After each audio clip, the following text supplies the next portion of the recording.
has recently expanded to SFU's Vancouver campus, so students who are based out of Vancouver can also access that program without having to take the trip up to Burnaby.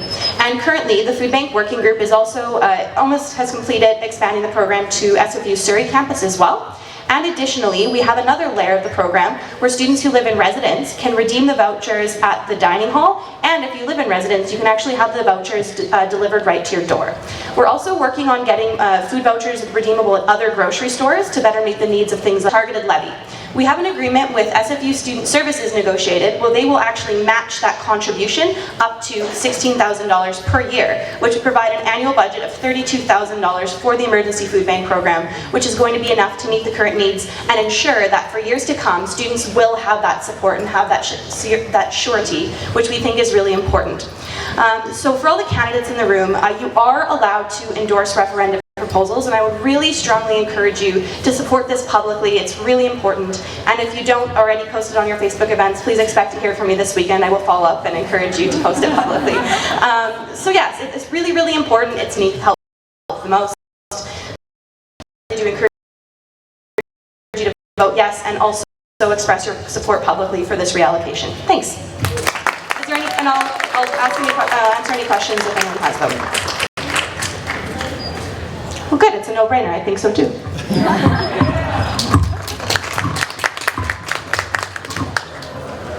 Thank you. All right, we're going to take a 10-minute break, so if everyone can come back at 2:30, and we'll get going with our next set of debates. Should we stop? Great. I'm going to go.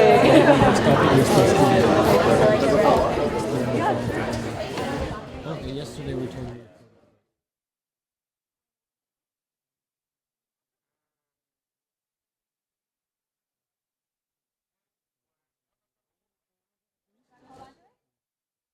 You guys for a second? Yes. Okay.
To see which one I should.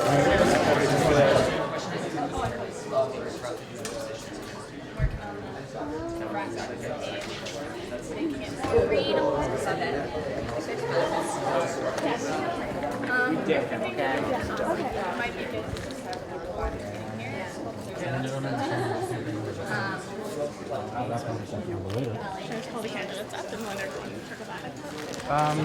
It's Sherry and Darwin. Darwin's here. Darwin, have you seen Sherry? Oh, he's right there. Blue.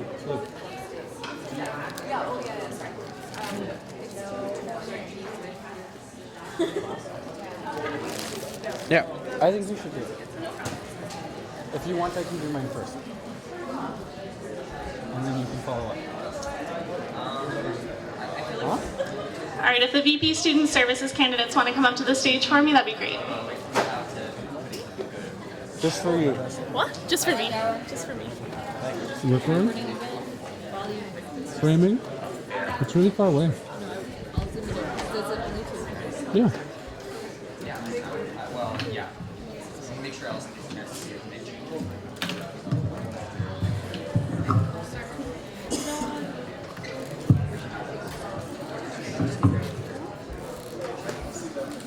I'm running for the office of Vice President Student Services, and I'm representing the team entitled REAL, Responsible, Experienced, Accountable Leaders. I want to acknowledge that while all of my experiences and all of the things I feel are my strengths can be found on my platform, I am not without my own imperfections and weaknesses. I am not perfect. But I just wanted to say thank you to all the people who have supported me up until now and for being here today. I'm looking forward to this debate. Thank you very much.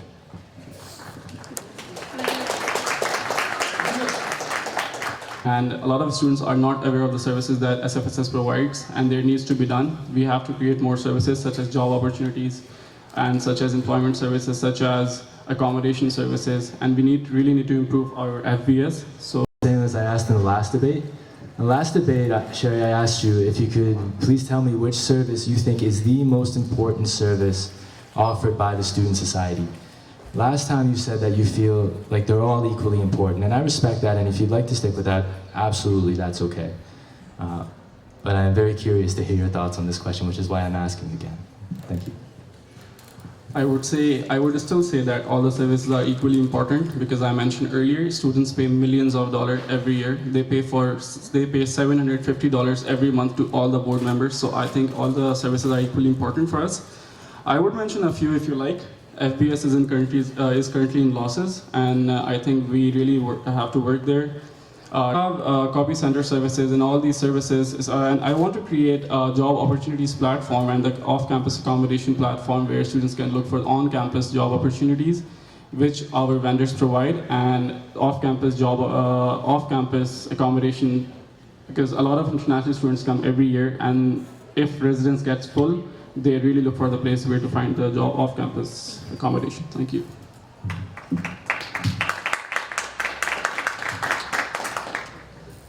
Well, thank you for that answer. I think they're all good. You highlighted a lot of commercial services, which I think are important, and you are absolutely correct. They lose quite a bit of funds. However, I disagree with the idea that all services are equal. For example, we provide a popcorn machine to clubs as a service. At the same time, we provide a universal transit pass to all students so they can commute from one campus to another and to this university, which was described earlier by a teammate of yours as a commuter campus. Furthermore, when you look at the health and dental plan, I think comparing that health and dental plan to something like a button maker we lend clubs as a service as well isn't valid. I don't think they're equal. I think one is certainly different amounts of money for these services, and I would agree to the fact that SFSS is doing a great job in providing these services, but the thing is we have to move on and we have to see for the improvements that needs to be done in all the services, because all the services are not important. This is provided to them, they pay so that they are aware of all the services SFSS offer to them. And if I know people go off campus for the tax filing and they pay $50 to $70 there. Thank you.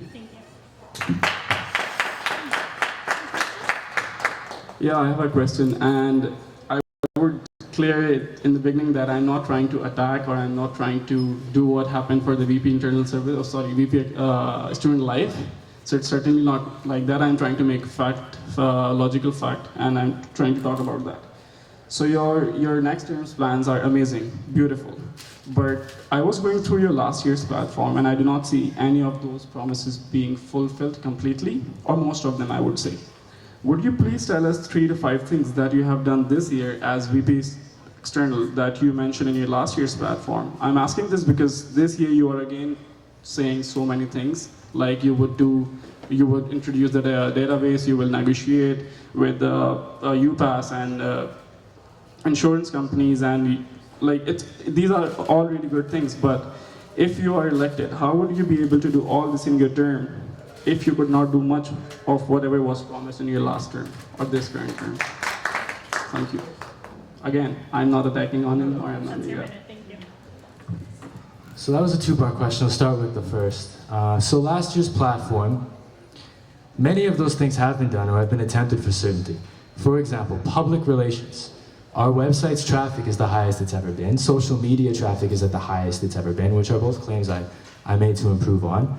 We've allocated many resources to that. Advertising in general, I've created a whole new program proposed and accepted by staff, kind of work. I had a meeting with the mayor of Burnaby regarding the SFU gondola, so on and so forth. We have a meeting on the 20th with the Minister of Advanced Education. Thank you. Yeah. I basically asked for 3 to 5 things that you actually did, and I still didn't get the answer like you actually did. It was all of those. Okay. Thank you. All right, thank you both. Do we have any questions at this time? First question. Yep.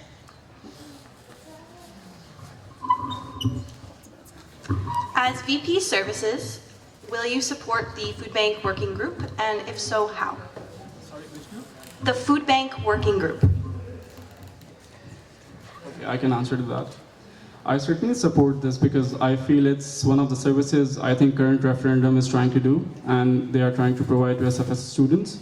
And I certainly believe that it should be done, and I'm in support personally.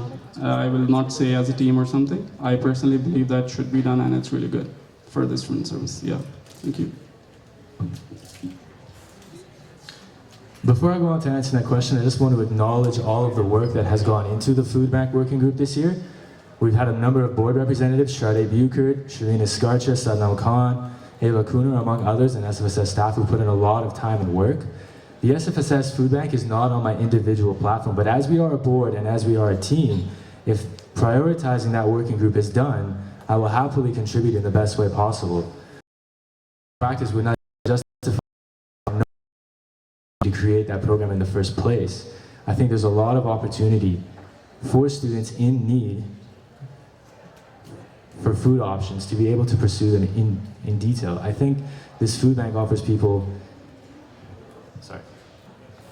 it offers a lot of people a lot of opportunities that they wouldn't otherwise have, and I think extending those to other campuses has been excellent as well. Thank you.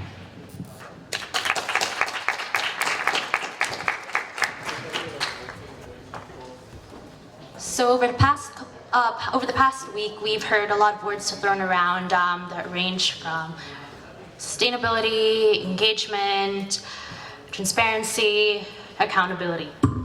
So what I'd like for you to do, each of you, is outline exactly for you, Sherry, how you will be transparent, and Darwin, how you will be accountable with regards to these specific projects. So for Sherry, in carrying out the SFU Nightline, which is something that you said you'd like to see succeed in the following year, and for Darwin, the IT databases, how would you ensure that accountability follows the progress of that project, and how would you, Sherry, ensure that transparency follows the progress of the Nightline project? And I don't have a preferred order. Whoever wants to go first. Well, thank you for the question. Excellent question. I think accountability, and this was mentioned by the presidential candidate on our team, Ziad, in the last debate, accountability and responsibility go hand in hand. You give yourself a responsibility, and being accountable to that means justifying the actions and decisions made in that regard. I understand that I have not been perfect and I've made many mistakes. I've always worked hard. I can show the rest of the board, once elected, that this database is something that society needs. We need to enter the information age so that we can be relevant.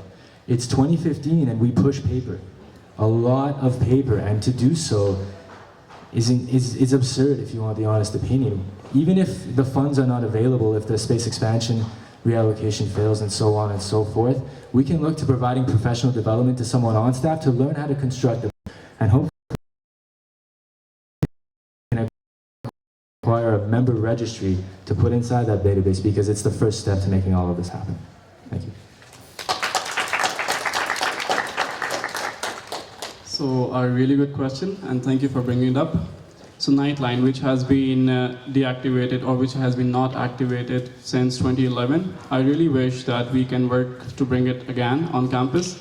How would I work on spreading awareness, you said? Or making it transparent, right? Yeah. So we can do a lot of things about that. So first of all, students pay so much money to us, right? Once SFU students is admitted in SFU, we can give him a brochure of all the services which will add up to transparency, that what we are doing actually, or what SFSS offers, 1 point. Secondly, we can go to classes. We can, like, SFU students pay $1,750 per month. Why don't we create some, like, any committee which goes to classes every semester and take 2 to 3 minutes from the professors and talk about what SFSS is offering to them, which will also add up transparency. Third, SFSS booths on all the satellite campuses, which can talk about whatever we provide. Thank you. Further questions?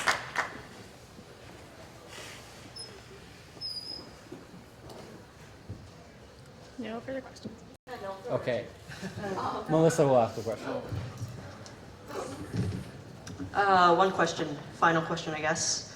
How, as VP Student Services, will you extend services and workshops to Harbour Centre and Vancouver campus and Surrey campus? So I can answer that question.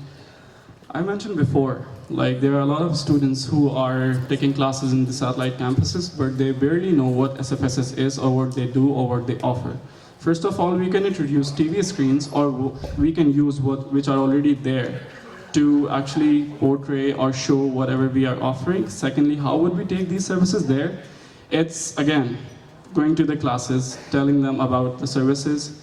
It's, again, SFSS booths. We can install booths there, at least one booth we can afford, at least one, so that SFSS students know that if students on these satellite campuses, they see, and if they have any question about all these things or about anything, they can go to the booth and they can get the answer for all the questions and the services. I believe this is it. Thank you. So the question regarding expanding services to other campuses. A lot of that is being done now. I'm very happy. The food bank program has been working excellently. VP University Relations is an office responsible, and if offered, I would be happy to work on something like this with them, because expanding services is a huge part of this office, the office that we're running for VP Services. Thank you. Yeah, so this is a similar question to what I asked to Student Life. So the Student Services was initially a split position from the MSO, which was the Member Services Officer. The split came about because there was a need to focus on outreach for clubs and DSUs, but at the same time providing services and stability in terms of how we support the community with services. I think a lot of the work towards the extended health and dental plan has been good, implementing different phases, different options, giving people the ability to opt down, advertising opt-outs. I think all of that work means a lot. I think if you look at number of claims made and number of opt-outs, they've both gone up. That could arguably be a demonstration of better communication towards those projects. If we look at the food and beverages services this year, one thing that the board did that I'm really happy about is that the board decided to rearrange the way it's budgeted to reflect true costs. We had operating costs separate from the actual food and beverage itself. We put them together, and what it does is it does make us look bad. It makes the deficit look more. But that's the number it's always been. But what this does is it shows people the actual cost, and it's more transparent in that way. I think a lot of the work that the board asked the current VP services to do was good. I think the motions tasking him to work on concerts and so on and so forth, I think those have a lot of benefit to students, and I think events are a service we provide. They're not on my particular platform, but I think they're helpful.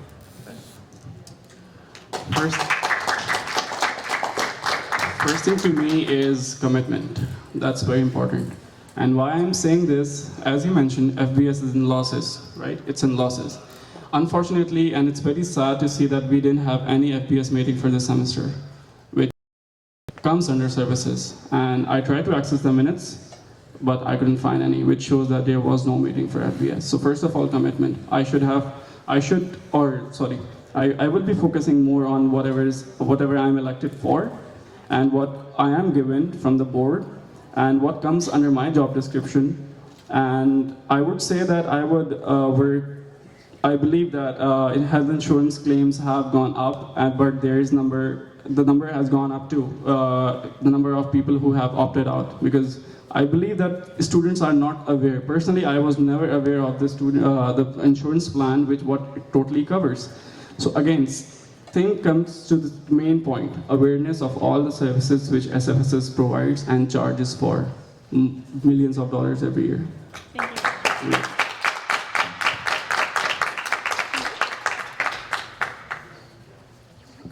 Hi, I have a question for Sherry. You talked a lot about people not being aware of the services that we offer. I'd like you to answer a question about which services you think people are not aware of and why that might be. I would say that let's ask this question to the audience. What they know about SFSS and what services we offer? Sorry, I'd like you to answer specifically. Okay, so tax filing is one of that, which is underutilized. Is it, Darwin? Underutilized? Tax filing? Can you say it again? Tax filing service is underutilized. We provide workshops to all these club executives. Barely club executives go there. I have been the president of a club. I have been the vice president. I never got anything except one email. This is underutilized. FBS isn't going in losses. Students are not aware of these losses. They come to know about these losses or profits, or sorry, not profits, revenues, when we have debates during election period. The whole year, no one talks about it. SFSS meetings are so interesting that no one goes. I barely see students going to the meetings. I barely see students going. I will not blame SFSS board members for that. I think we all really need to work on this to make it in a way that the students show up to the meetings. Thank you. You make a good point. I just want to kind of be aware of what main services you would like, because the tax filing service is a workshop we offer. It's not one of our big services. Well, it's not important to you or not big service to you. To me, as I mentioned, all the services are equally important to me, but still I would answer the question. I would say that students barely know about their full coverage of $260 they pay every semester. International students pay $353 for gardening. I'm not sure if all of them knows. And there are many services we can talk about. So yeah, I think this is it. Thank you.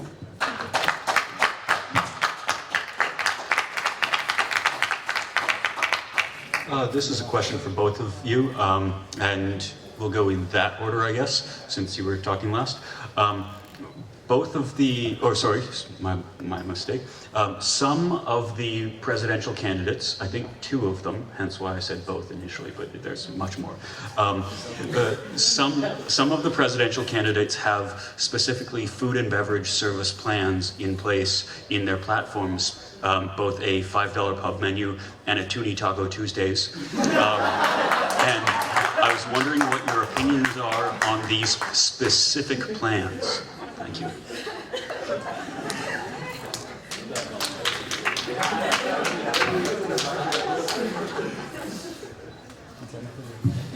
Very good question. Excellent plug.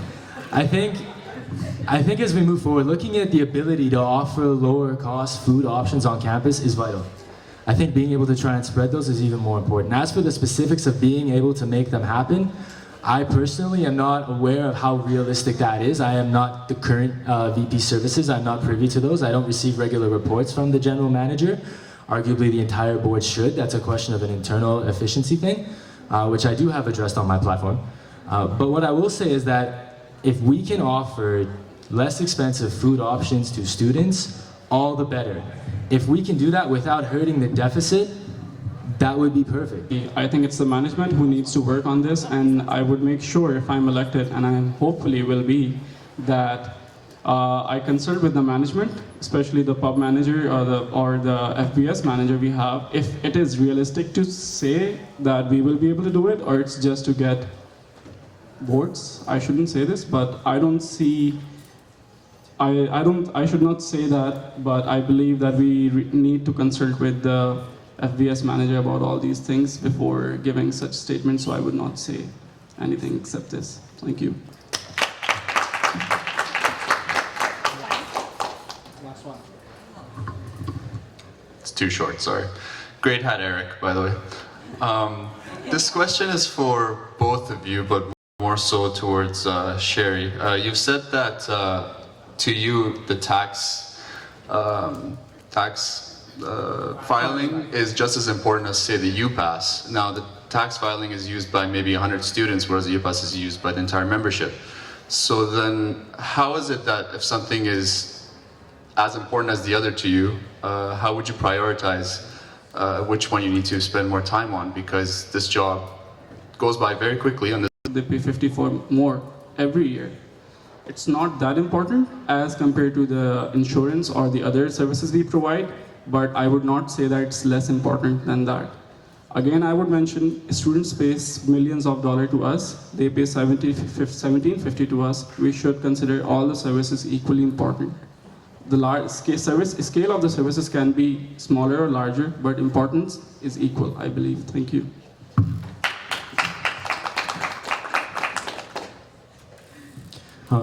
Sorry, I'm just gonna answer. My plan for prioritizing is on my platform. There are 5 items. One of them is a new thing. 3 of them are overall improvements to what exists, and 1 of them is negotiations for the UPass and the health and dental plan. The premium for the health plan is up. I'm the only candidate who mentions that and mentions wanting to renegotiate that plan. The UPass contract is expiring. I'm the only candidate that talks about renegotiating that. I think that the UPass is one of the most vital services in this university, and that's how I decided to prioritize. The contract ends either way, so it needs to be done, and that's where I focused. I focused on what were needs and what we can really do to try and improve things. I know that 1 year is short, and I know there's not a lot on my platform, and it's for that reason. Consequently, I picked those 5 points specifically with the idea of looking at 1 new thing, 1 that will take up a majority of time, and 3 that are overall improvements that I hope the whole board will share those sentiments with me. I think they're all incredibly realistic. I think there's a focus on what can be done there. Thank you.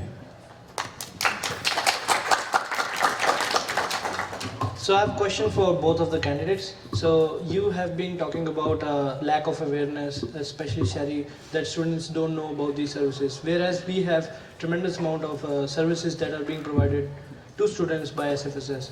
Is there any avenue or any other services that you want to introduce for students, or any other areas of improvement within the services that you want to introduce for students? The question is how are you trying to add more value into this position? Thank you.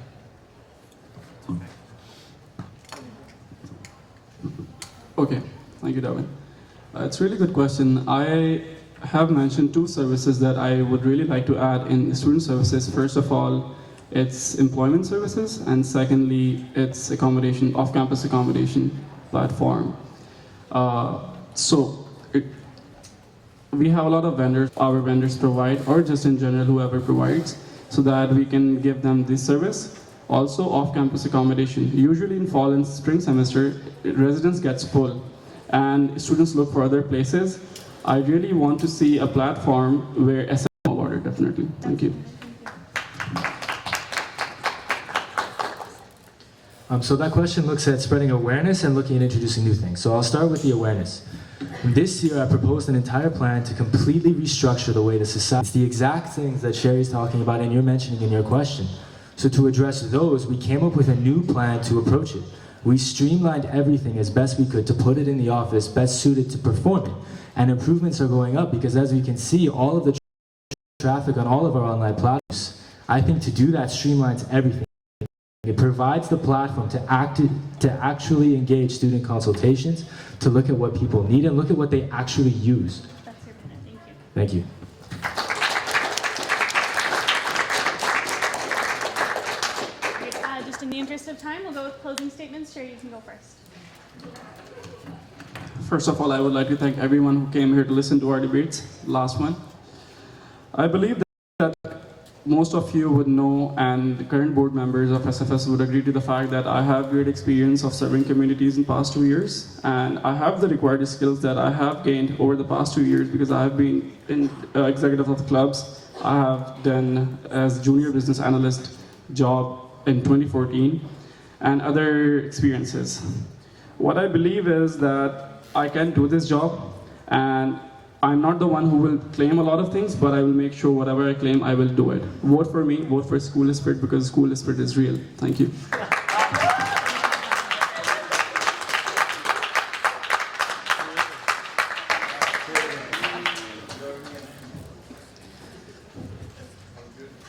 When I started at this university, I was a long-haired kid who went to Frosh and didn't know a thing. Over time, I got involved and I got to really love this place and love the people who I work for and work with now. Over time, I've developed all these experiences and learned all these new things, and it showed me what kind of potential the student society has, and I want to help it reach that potential. I just want to thank Sherry for being such a great opponent. I want to thank my team for all of their support throughout the whole process, and yeah, I couldn't be happier to be here. Thank you.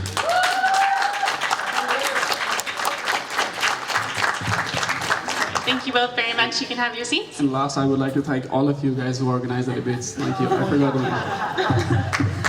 Thank you. We'll get the finance candidates up next.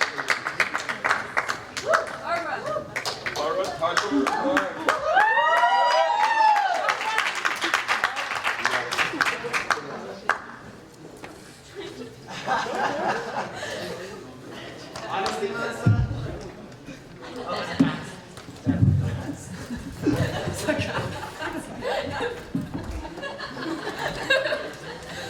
I'm just curious.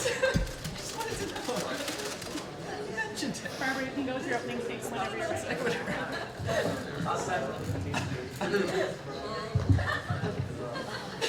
Hi everyone, so my name is Barbara. I'm a fourth year business student. I'm running on having an understanding of the society, having an understanding of the financial structure, having sat on CPR, FASC, so the Constitution and Policy Review Committee, as well as Financial and Administrative Services Committee.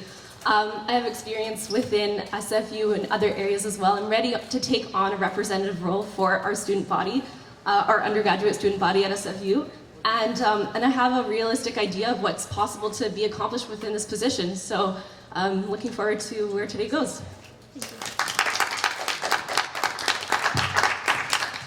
Whenever you're ready.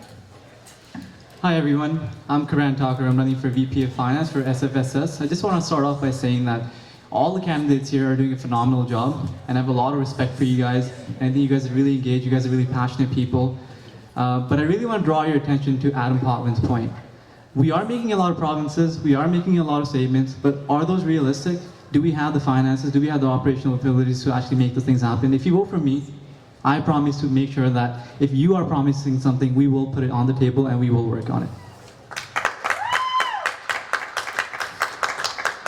Okay, you can ask your question when you're ready. Me first? Yes. Okay, wonderful. There's a discrepancy of $160,000 between the reality of the annual budget from last year till now. And I'm wondering, how can you reconcile that with your financial background? How can students have a trust for what you're bringing? Position. I found it extremely difficult to actually go through the minutes, to actually go through the statements and look for adequate information that I was going to use for my platform. I do understand that that's a mistake on my platform, but I want you to realize that this is a common problem to all members of SFSS.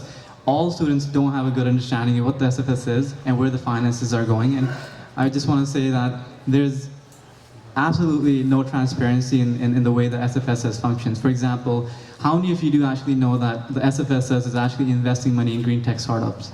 I pose that question to a lot of students and people are shocked. They don't know. It's crammed there somewhere in the FAST meetings, but that's all it is. I think this is the level of transparency that we need and we require from a governing board for this society.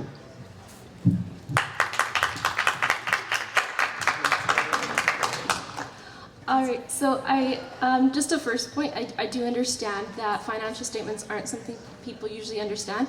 With your background, I would expect that reading a financial statement wouldn't be trying. I Googled SFSS financial documents and it came up as the first hit and I clicked on it. So that's how I found it.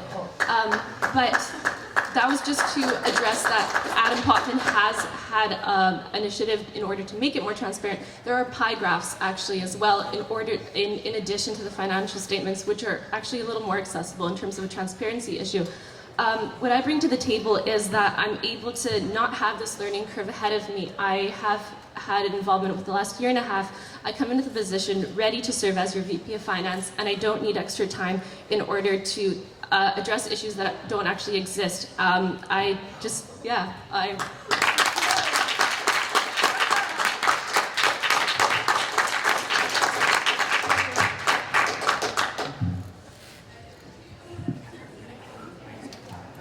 Again, thank you for bringing up that point. I respectfully understand where you're coming from, and I appreciate the fact that you understand that experience is an absolutely necessary thing for this role, and if you don't have experience, maybe you shouldn't be running for this position.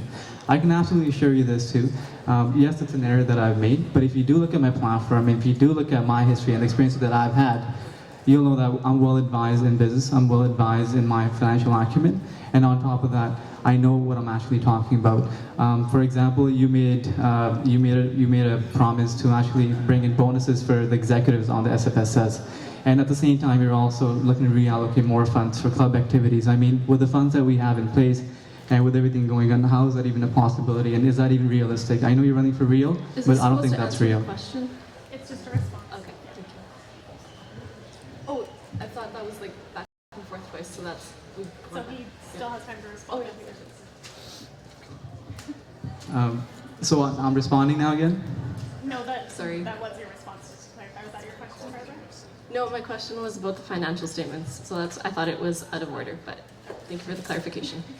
Profile and talk to people that I know, they will tell you I have experience and I am somebody that can work with other people. I am somebody who doesn't look at people and I am somebody who puts personal differences aside.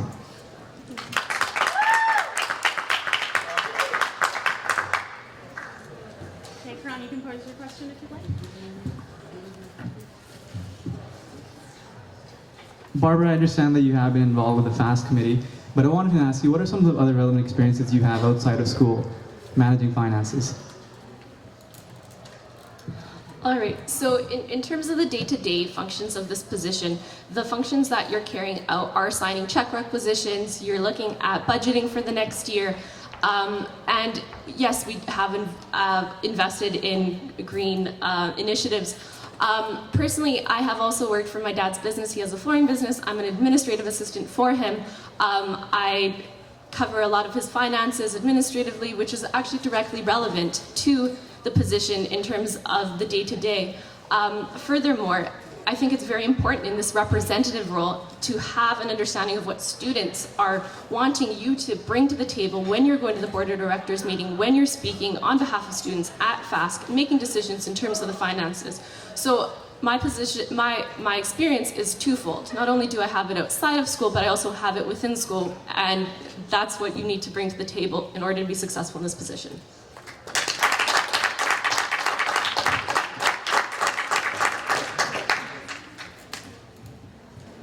I understand you've worked at your father's business, which is phenomenal, it's great, but I've actually built up a business, and I'm in the process of building up another business now. It's one thing to take on one role, but it's a totally different thing to actually start up a business. Because if you're starting a business, not only are you managing finances, not only are you managing people, but you're also managing the roles and responsibilities of others around you. You're responsible for people around you, you're responsible for the stakeholders around you, and that's experience that I bring to the table. I'm the type of person that's always open to having any sort of discussion and always willing to understand other people's perspective. I'm not hard-headed whatsoever. And you know me, and you know what I do, and you know what I've done, and this is what I'm continue going to do. And this is something that I take pride for. I understand that this is a debate, but I also feel that we should not be attacking each other on personal levels, and I feel that this should be a friendly environment. And if there is somebody here who's not from SFE and watching some of the debates that have gone on, it's just not something that SFE stands for. It shouldn't be something we should be doing anyways.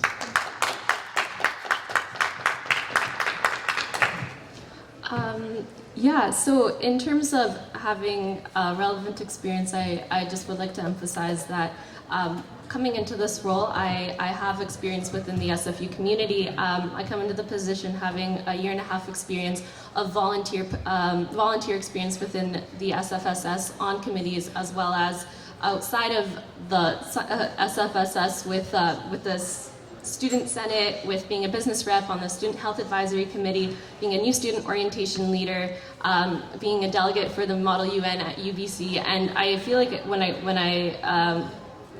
I'd like to express is that I'm ready to take on this role because of my past experience, as well as like what I want to do in the future. Like I want to serve students. I want to be here in order to just make this place an even better place that I already love, and just to continue that.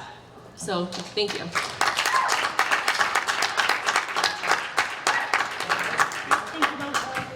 Questions starting here?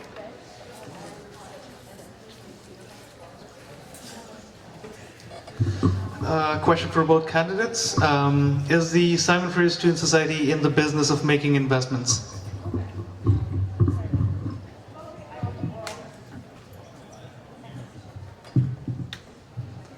I would say the Simon Fraser Student Society is in the business of expressing the interests of the student body, expressing the interests of its members. And I believe that if investments are needed to be made, then that should be consulted with the students and with the membership. We need to set up an investment advisory committee, and we need to have advocacy with the students so students actually understand that their money is being invested, it's invested for a reason, and where that money is actually going, and what are some of the risk measures set in place to ensure that we're not overexposing our investments. A short answer is no. What the Simon Fraser Student Society is here for is to advocate and provide services for undergraduate students. The initiative of investing in green funds is just to support the advocacy of there's a divestment movement going across Canada right now, and what we wanted to represent as a student society, or what was the intention behind that, is to support the green side with the money. However, making investments and using student funds to make investments, let alone not that there's not even funds to do that, and that's not actually supporting student services. I would not be investing money of students, because I don't think that's what the function of this nonprofit society is.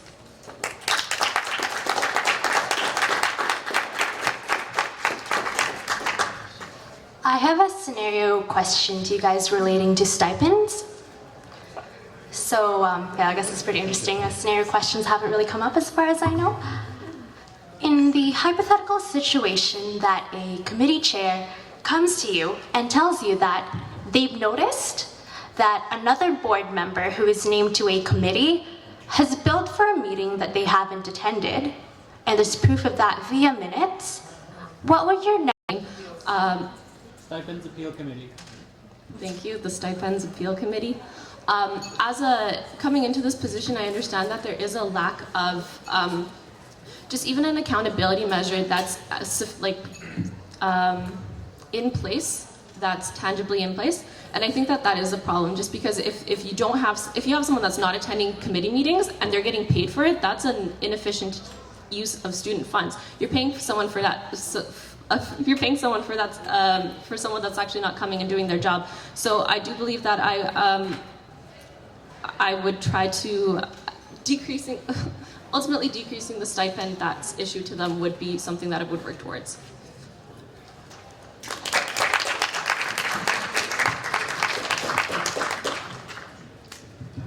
I think that's an ideal scenario to talk about and bring up to this debate, because currently we're using a timesheet, which is I have no understanding why we would be using a timesheet in the process and in the organization in 2015. We need to implement a system where everything is done digitally so we don't have these sort of problems. But if this problem had come up, I think the best thing to do is to actually bring up a board meeting and prioritize and make sure that people understand that this is an ongoing issue and this is something that needs to be dealt with. And because this is a non-profit organization, it's a student-run organization, this needs to be transparent. This needs to be mentioned. This needs to be discussed. That's what I would say to this.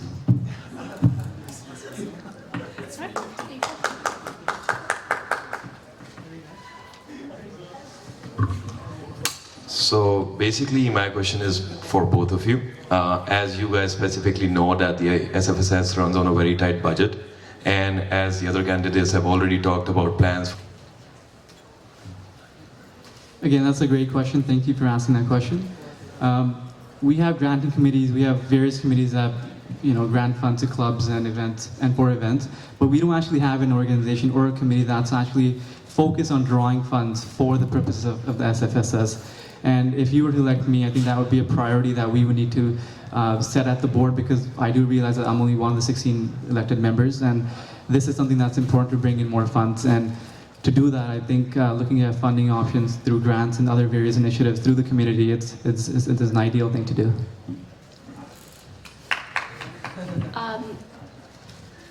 I think that neutrality is something that comes up with when you are looking for corporate sponsorship. As a nonprofit society, we work around over 2.3 million of student funds. I think to answer the question of what are new sources, a possibility of a new source is the new is just what Adam was speaking of to the referendum question. We have the possibility of over $300,000 that's going to be freed up that likely will end up in the unrestricted surplus. However, right now in the 15-16 budgeting, that's not something that's been completed yet. It's still in the process. So in order to answer exact amounts, those aren't yet available. They will be available by the end of when one of us hopefuls will be entering office. But I would stress the lack of neutrality and just asking outside sponsorship for the student society. I would be very concerned about that.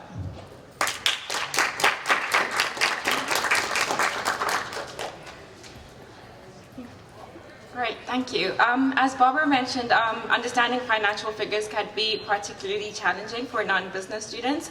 What platforms do you guys plan to introduce or enhance existing platforms for non-business students to understand what you're doing with their $2.3 million?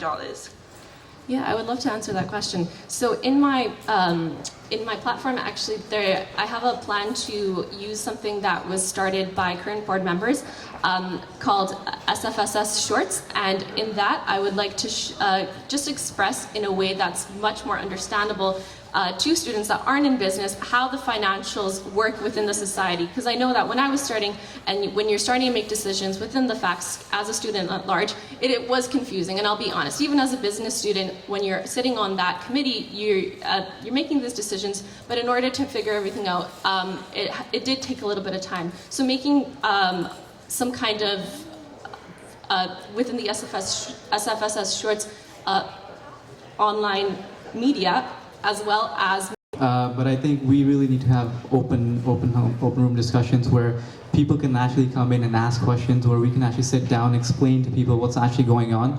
And posting information online is great, and we're already doing that. But we need to disseminate this information in ways that people will actually understand, in context that's relevant to them.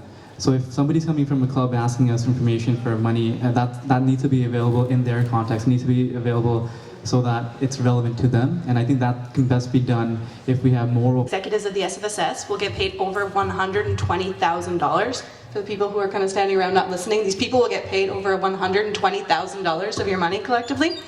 Have you reviewed the publicly available timesheets of the board of directors that are available on the SFSS website?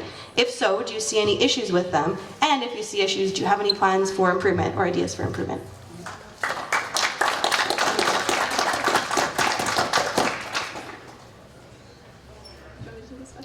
The timesheets is based on just them being filled out, submitted, and the VP of Finance accepts them. The VP of Finance submits theirs to the president, and they accept them. When people are running on their platforms and when they have initiatives that they want to carry out, those aren't necessarily controlled with the timesheets. And I do believe that a contingency-based pay perhaps could mitigate the concerns of accountability. But I did also want to mention that the board of directors are. Thank you for asking this question. I just want to bring to everyone's attention that this question has been asked repeatedly. And I feel and I understand that it's probably because of lack of trust, and there's some sort of distrust between the current board problem. We've had this problem in the past. We need to use a computerized based system that's actually assessing who's coming in based on what they're doing. And in terms of bonuses, I believe it's great to motivate people, but at the same time, again, I think that if you're running for this position, if you're running for the SFSS, you should already be motivated. And I feel a lot of us are motivated, and that's why we're here today. That's why we're taking our time from our busy schedules to come out here. I feel if money is an issue, if that's what you're after, maybe get a job somewhere else, perhaps. Digestible like a taco. How would you make this information more relevant to students? So you have the pie charts and you have the pie graphs. Why should students care about them? And breaking down the financial jargon to make them understand. Because I've been in similar positions like this before. It's great that we have the pie graph, we understand it, but do students look at it and understand what's actually going on? For them. So you asked the question, how will students understand and why would they understand? I think, first of all, we need to engage the students so they understand what the SFS is and what they're doing, so that's not just the 8 to 10% voter turnout, it's more than that, right? It needs to be given, that information needs to be provided in a way that's relevant to them. I think relevancy is huge. People need to come out and actually understand and take responsibility and take ownership for what's going on at SFSS, not just as elected board members, not just people who are closer to the circle, but everyone who is at SFU. I think this goes even further down to SFU alumni as well. And I've had discussions where I've been told that some SFU alumni don't ever want to come back to SFU because they haven't had those experiences. So that's why.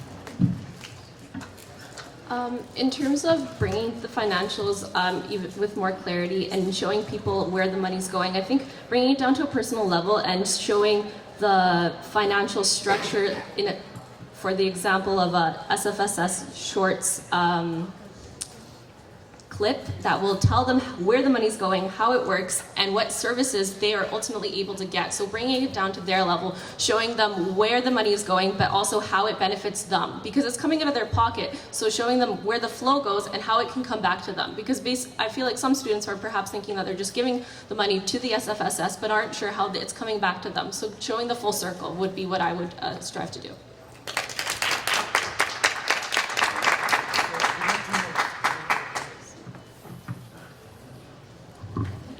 Hello, doing great so far. My question is for Karan. Being previously on board, I'm pretty familiar with how the timesheets work. It's not physically a timesheet that you hand in to anybody, it's online, you enter your hours, what you've done with the description, and it tallies up your hours. And it's the VP Finance's job to look over those hours and double check to make sure everyone's being true. Obviously, some things get confused between the board of directors sometimes, but you keep saying that the timesheet isn't a good solution to keeping everybody accountable and make sure that they're being honest with their time spent for work. So I'm just curious to know what your solution is to this.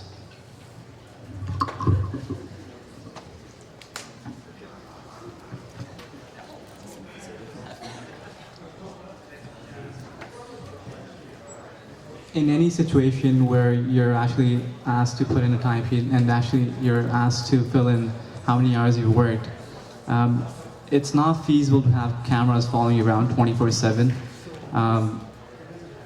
That isn't a solution. I feel that there is a huge level of distrust between the current board, and that is the reason why this question is being posed. We have communications between the members of the board, and you need to understand that we're all there for a common cause, and we're all there for a good reason. And if we're meeting our goals, if we're meeting deadlines, and this is an issue. If we're putting in 30 hours, that's great. If we're putting 35 hours, even better. But if we're only putting 20 hours and we're still getting the job done, that's okay too. It all comes back to trust and communication.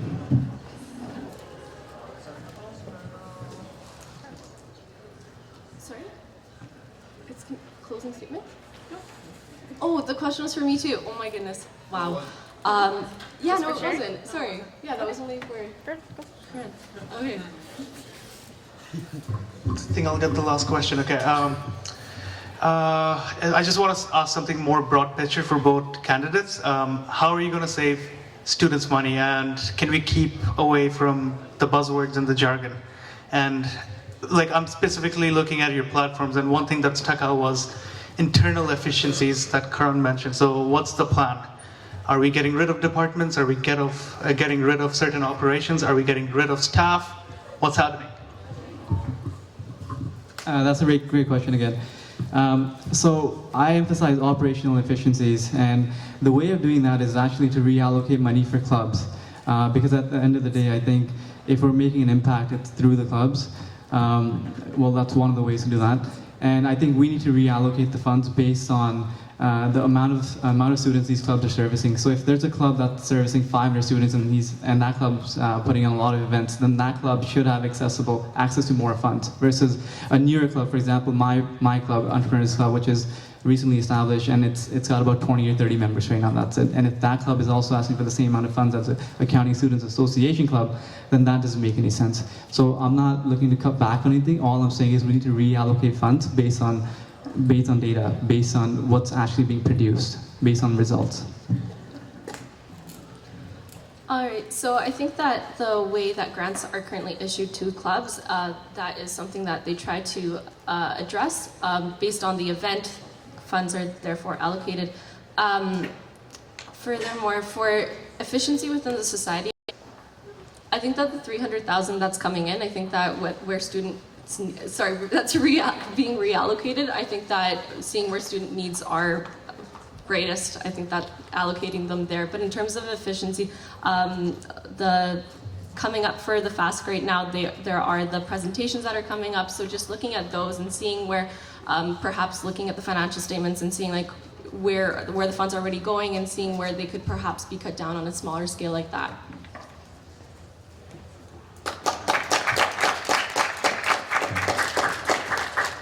Thank you both. We'll go with closing statements starting with Karan.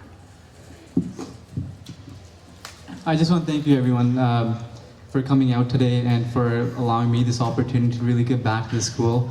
And I know the school's done a lot for me, and all I'm looking to do is return the favor. So if you do vote for me, I promise to make the school a better place. It already is a good place, but I can promise you that I can work hard and I can work with people and I can get this done. So please vote for me. Thank you.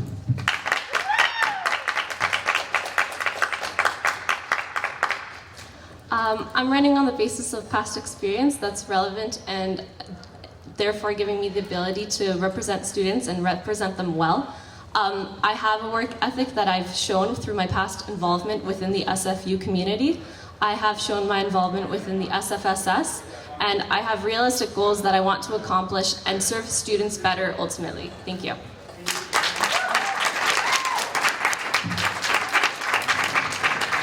Thank you both very much. You can return to your seats. We'll get the presidential candidates up next, please.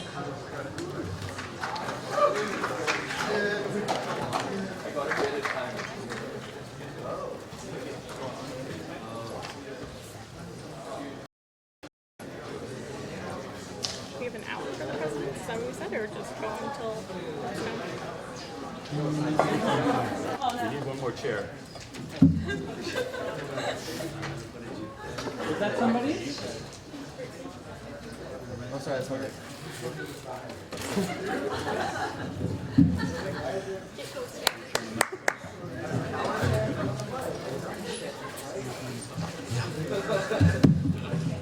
All right, Katie, you can start your opening statement whenever you're ready. Hello guys, thanks for coming. My name is Ziad Masmoudi. I am a fourth-year political economy student, and I am the current VP Student Services at your Simon Fraser Student Society. Some of the projects I worked on this year include the oversight of the Enhanced Health and Dental Plan, the switch over to the Campus Card, the general meetings with the highest attendance in the recent history of the organization, as well as the 2014 Fall Kickoff. And today I'm really proud to be here running for the president position at the Simon Fraser Student Society, along with a team of responsible, experienced, and accountable leaders. Thank you very much.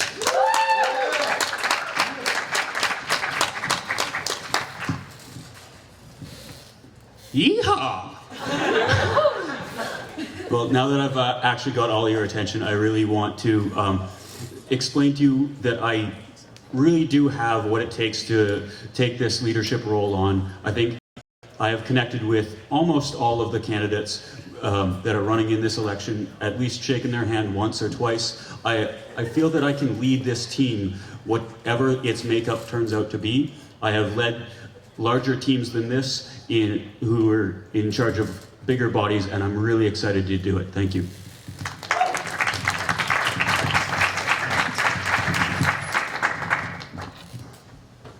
So this is my 4th time running. The first time I ran, I lost. The second time I ran, I got disqualified. The third, when I got disqualified, I learned, got involved, created experiences, initiatives that are sustainable and still within the community, and I ran again, and I won. My name is Coyote Lion Fetoba. I've done a lot of things within this community, but we're gonna speak about my faults today. I'm here, potentially vying to be your president.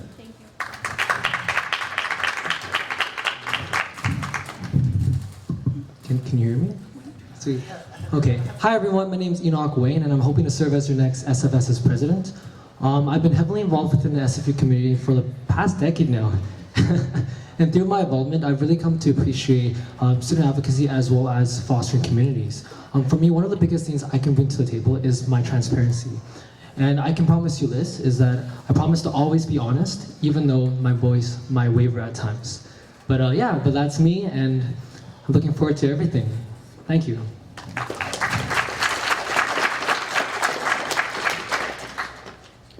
Hi, I'm Johnny Aether. It's been a real pleasure to meet all of you. 3 things I'd like to discuss today.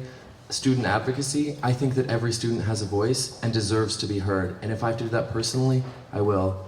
Secondly, I'd like to talk about governance reform. I think that the SFS can be more efficient. I think that we can accomplish more. Lastly, I don't think that the SFSS should be so intimidating for students. It shouldn't be off-putting. I want every student to have a reason to care and feel like they belong.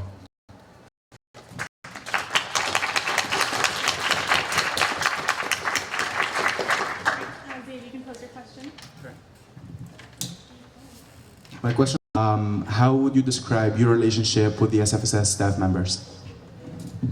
Really good question.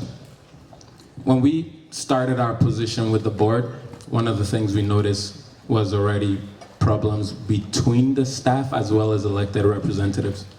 To take it further, some of you might remember the peak where a board member accidentally slapped someone. With regards to my relationship with staff, I think that what I have realized is that there needs to be programs within the board that creates a better relationship between staff and these elected students. Once you start to realize that there's a lot of trend in terms of the political instability that causes a lot of emotions, you start to realize that where are the programs that's actually preparing these people to work together? Where are the relationship building initiatives that's helping each other? And really that's what I plan to do. Create a better environment whereby staff and board work together to learn about each other. I'm sorry, but that was a complete deflection of the question and you did not answer. The incident that you mentioned has nothing to do with the SFSS staff. I guess the one thing that you mentioned is creating a friendly work environment. However, based on your experience this year with the SFSS staff, I guess the best way to describe it is to say that it has been very concerning. Look at the minutes for public knowledge. Concerns raised from the communications office, concerns raised from the minute taker, concerns raised from the general office. I am really concerned as a student, if you're gonna act as staff liaison officer, how are you gonna lead this organization from the front, and how are you gonna create that friendly working environment? You have a minute to respond. Cool. I think the best thing is by example. By example, individuals have said that they feel concerned because they feel concerned. Definitely in terms of my personality, if it's very concerning to them, part of my responsibility is to look at it if it's just Coyote or if it's an organization-wide thing. Part of what I'm planning to do as an elected representative is to create programs whereby we're actually learning that this is an environment of different individuals with different personalities. I think that our staff, our students, first of all, so definitely there becomes an avenue whereby on 2 different sides, there's political clashes. You have our minute taker, who's the president of SAS, right? All of these things are important political relationships that within the organization needs to be addressed. And I think creating programming to start a foundation for better political environment is important. Thank you. Thank you, Bill. Eric, your question?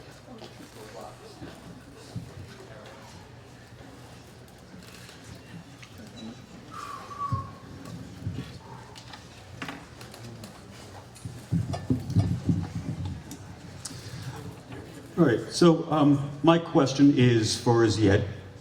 This is equivalent to roughly 11,500 of your stipend dollars and nearly 10% of the budget for both of these events combined, just for 2 evening events. Thank you, Eric. First of all, let me clarify. My timesheets do not reflect most of the work I do. I do work more than 200 hours a month, and I'm only required 220. So timesheets are not the best reflection of the actual work I do. We had over 100 students working on that event. That gives them experience, that gives them school spirit, that gives them the ability to make decisions and to make things happen on this campus. And more importantly, I think it brings people together. I think everybody's concerned about. Thank you. I do agree with you on that. I also think that, and I would like to publicly state that I am actually in favor of having a concert on campus. I just do not believe fundamentally that a board member should be spending 800 hours of their filed timesheet time working towards one particular service, no matter what the service is. I feel that concerts should be moved towards an events committee and should be moved away from the executive.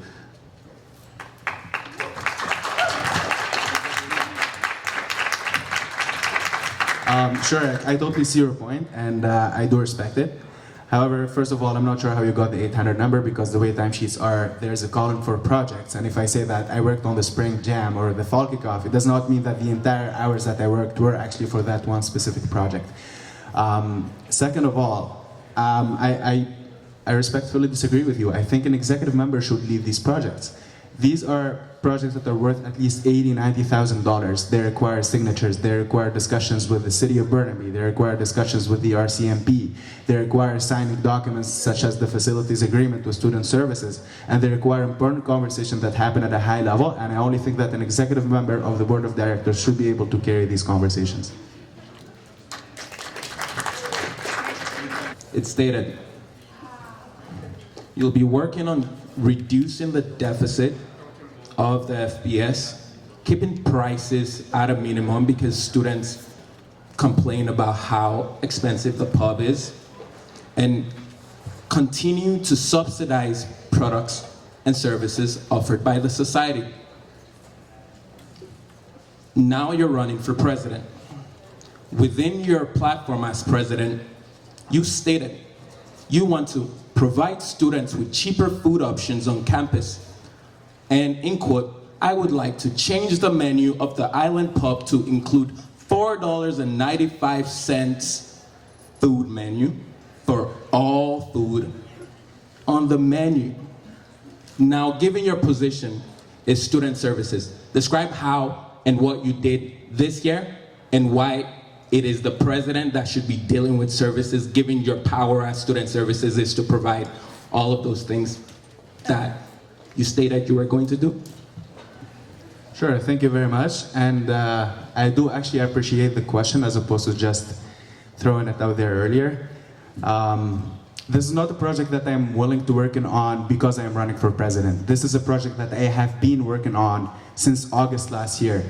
The reason it did not happen yet is merely technical. Our kitchen supervisor has been away for almost 2 months now. These are things that are out of my control. I'm not saying it to get. As you guys probably heard before, it's extremely hard to find minutes from commercial services. Commercial services is where conversations about the services and the value they provide for students take place. I find it extremely disappointing for someone to be working on something that's long-lasting and is taken into his platform as presidency when they didn't even have meetings for the whole year to the entirety that the general public is able to get the information. I feel that in terms of student services, you've heard the current student services talk about the need for student services. So for me, I think it's important to really concentrate on our portfolios right now and do our job.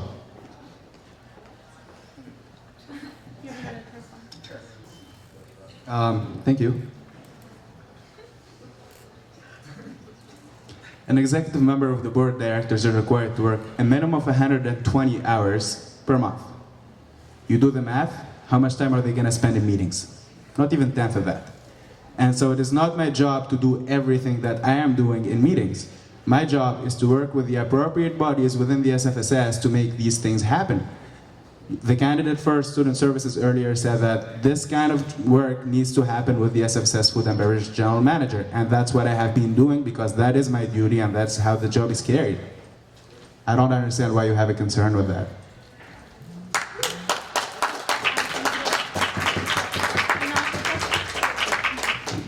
Sweet. I get to ask a question now.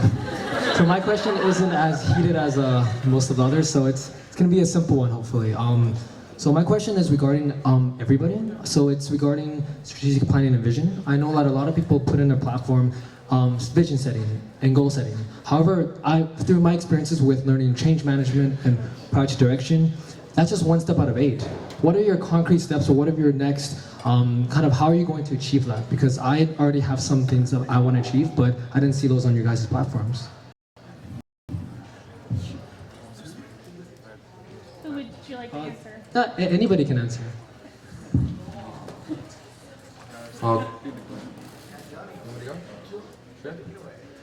Okay, so something that I'd like to see left behind for, I guess, subsequent generations of SFSS board members is I'd like things to be streamlined. I want things to be efficient. I want people to understand their role and know what to do. So what I would like to see is an outline, instructions, some form of instruction where these people can sit down, communicate with someone, understand their role so they're not stepping out. Basically governance reform, very similar to your platform. I'd like to see the people perform their role and delegate responsibilities to the people who it should be delegated to so that their time can best be spent organizing and keeping things efficient. So if that involves hiring someone or finding a new position or eliminating other positions, I think that there's a lot of room for improvement, and as long as people are aware of what their responsibilities are, I think that that's what's most important right now.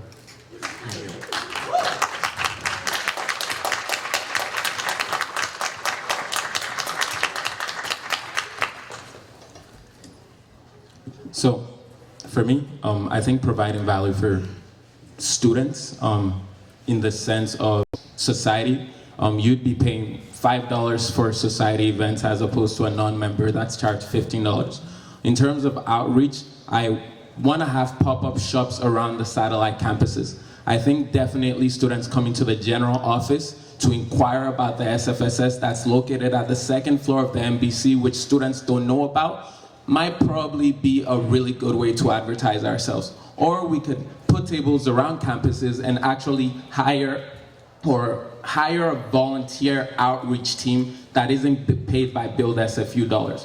I want to be transparent in terms of consulting clubs and individuals before putting questions of and relating to them on the agenda. As it is, I plan on having a office hour once a week in the AQ where students come and talk to me about their actual issues. I really want to foster an open door community within the SFSS's structure. Beyond that, the governance reform bit is something that I plan to work as a board on collectively together with brainstorming, and furthermore then take that to the students as a proposal rather than try and pass it internally or anything of that nature.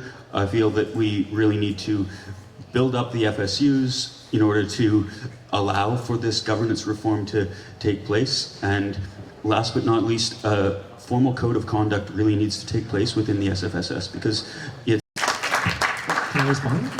Sweet, I'll respond to my own question then. Okay, in terms of that, when you set a vision for organization, it's good that the board of directors have it, but you're setting a vision for the organization. The organization itself needs to know it, and that's something that I want to focus on. It's bringing students into SFSS and getting the word out there. I really echo with what Johnny and Eric said about governance reform, as well as having open office hours. Something I think that a lot of times we miss out on is our student volunteers. We have a lot of people who volunteer for our events, but I feel like they don't really get that recognition that they do. For example, the student ambassador program right now recognizes students for the involvement they do. I being one of them, as well as serving as an engagement peer. We regularly help students get involved, but SFSS, we don't have that component. I feel like that's a really good opportunity for us to work towards and engaging students. And once they're involved with it, they know our vision, then that just carries further. And then once one person knows, another person knows, they get their friends into it, and soon after we'll have a unified community. And that's kind of some of the steps I can take towards building that vision.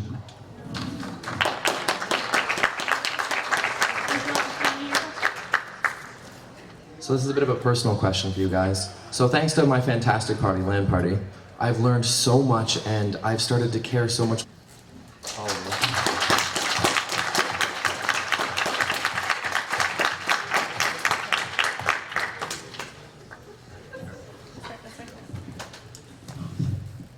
I don't need a position to be involved with this community. This has been my home for the last couple of years. Most of the people sitting in this room are my best friends.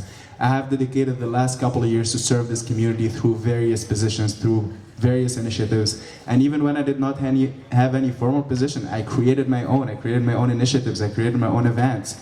This is my home, and I don't need a position to serve this community. I don't need it.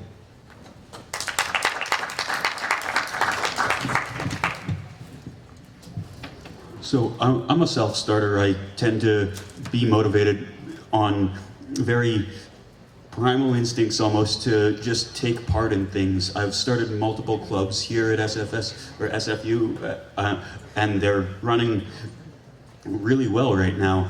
I have started a DSU in my first degree, the Music Students Union, that is still up and running. And I always have that commitment and that fingerprint on the SFSS, even if it's not in a leadership role, and I will continue that.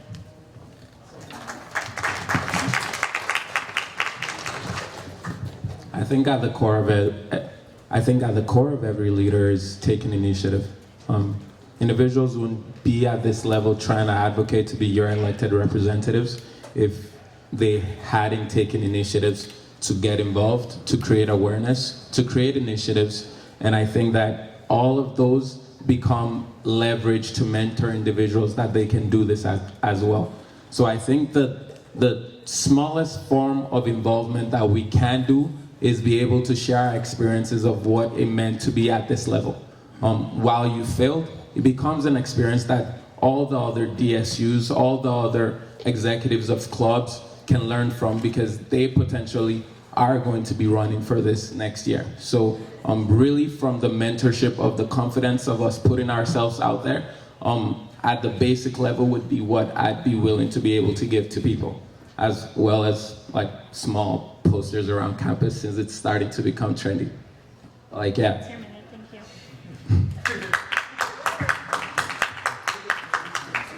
I'd like to start off by saying I'm a huge Disney fan, so as many people know. So I'm going to start with another quote.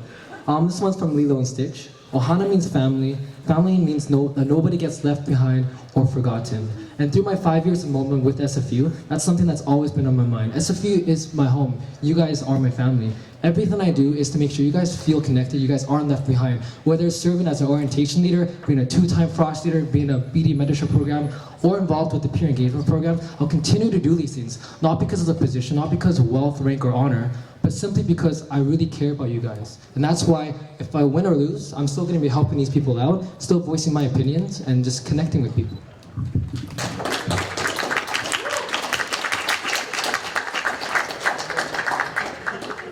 I'm not the only person here in front of this table who believes in a set of things that can really make a difference. So if you guys choose someone instead of me and you think that they're better, I will seek them out and I will ask them, what can I do? What can I do to make our dreams realized?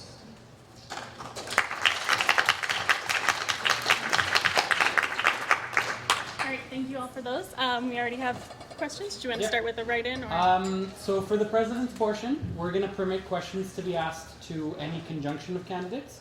just because I feel like we could be more thorough and there's better opportunities that way. So, slight change from previous road plan. Okay, and you can go. Should we do like one person? I just gotta load it up. It's a question from someone who can't be here today, and I'm asking on their behalf. So this is addressed to Coyote and then Enoch. As part of your platform, you indicate that you support the re-establishment of fraternities and sororities on campus. Keeping SFU's gender inclusion and equality mandates, how do you propose that the Greek life would integrate trans and gender non-binary individualism? Everyone. So, I founded one of the fraternities on campus. It's called Alpha Kappa Psi. It's a co-ed fraternity. The spectrum of Greek life is quite diverse in the sense of sort of inclusion and exclusivity. We have a women's center, but we also have a men's center. Our men's center has $500. Our women's center has a larger budget.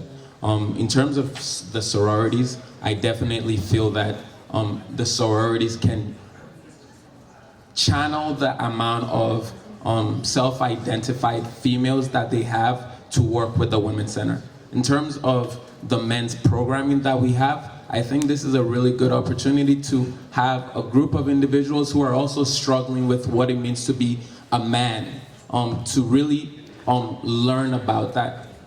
In terms of the trans community, LGBTQ, I think that this is an opportunity for them to also engage with the spectrum of Greek life, either by getting involved in a co-ed or really just helping to create that dialogue opportunity for these organizations to also have a reform. Thank you. Can I specify something before? Sure. Yeah, non-binary was also on that list, and that's the one that was being looked to be addressed. So, Enoch. Or, I don't know. Sweet. I'd like to start off by saying that I believe that all organizations, regardless what they are, should be inclusive. I'm so saying that when I joined a fraternity, I joined simply because I believed in their moral values, which was on charity, love, and esteem. Now, I understand that fraternities and sororities, by their very nature, are exclusive. And I myself don't stand behind these antiquated notions. And I think that one thing we can do is I want to see Greek life flourish, but at the same time, we want to stand against these antiquated notions. And so I think that what we can do is to help push for these and work with the different various groups and have the dialogue, but also to push the parent organizations instead of to show them that SFU Greek Life stands for everyone, and that the parent organizations, if by leading by example, we can show them this is it, then that would just become the norm.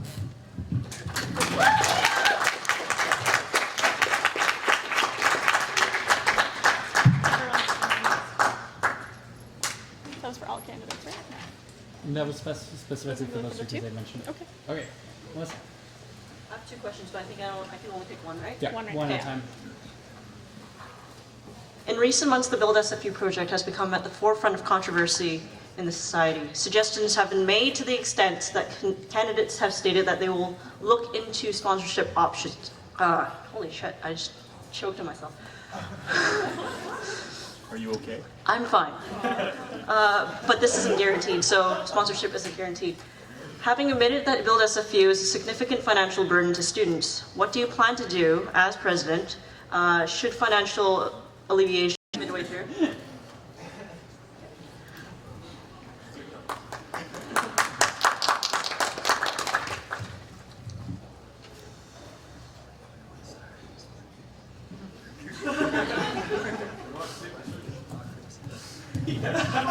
So, all right. So, yeah, with regards to Build SFU, it's definitely a legacy project. One of the things that our VP Finance mentioned is the fact that we have a space expansion levy that we collect. There's a lot of money in the organization. I think definitely what that means is also us as an organization looking at how we're redirecting funds. Right now, we're coming to, yes, our food bank is growing and there are students in need, and so we're redirecting those unused funds to that service. In terms of space, it becomes the same thing. So I definitely believe that it's a two-way street in terms of us communicating with the students about what to do with the unused service, as well as now working together to look for other opportunities. Thank you. Next.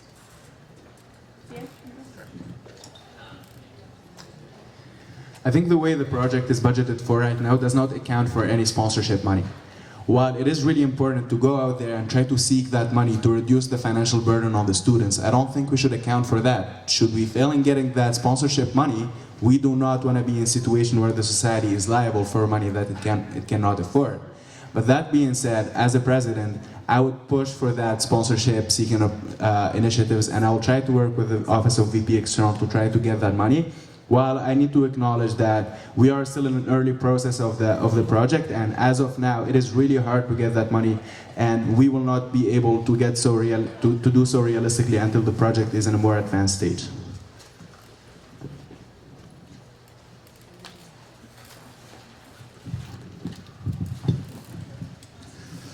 So I would like to echo that both of those first two answers I fully agree with, and I would follow in those exact same footsteps, so I won't repeat. That being said, I also feel that sponsorship is just likely going to happen. We have a very, very robust alumni network, and with the 50-year anniversary coming up, they are involved. These are the type of people that want to see our student life improve, and quite frankly, even if all of our efforts for sponsorship fall through, there will likely still be a meaningful contribution from students that can fiscally make this project a reality. Specifically, the $10 per semester from the Space Expansion Fund that was originally intended to pay down the MBC lease debt. And that feels like exactly this type of funds that we need for this project. Thank you.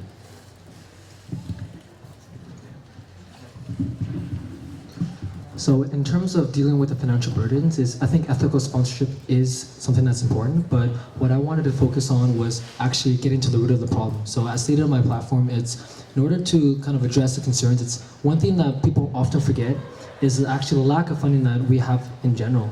The provincial government has cut over the past couple of years, $5.5 million from it. And that's one of the reasons why SFU is so lacking in deferred maintenance and things. I think another thing that I'm pushing towards is regarding student loans and regarding tuition increase. Because if you look at it, the build SFU levy is important. I don't think that sponsorship is the only solution. If we really care, if we're really so interested, why are we not going to the Build SFU office and sitting in on the Student Advisory Committee meetings? Why aren't we contributing different ideas as to what we can do about this? There was a proposed governance reform that accounts for removing some redundant positions within the SFSS board, and it can account for over $100,000. So sponsorship is not the only way that we can alleviate this strain. So if we really care, we should go and show our support, contribute, and go to these meetings so that people can actually hear what we have to say.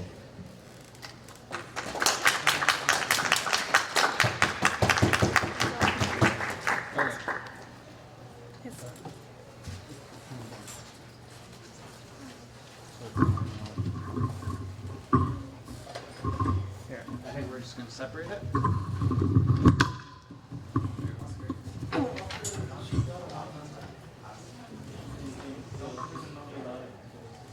At debates, there's nothing specific for it. She's told me what her question is, and I think it's relevant. So. I'm a future SFU student. By the time I have enrolled, you will all have probably graduated. What kind of legacy do you hope to leave behind for me?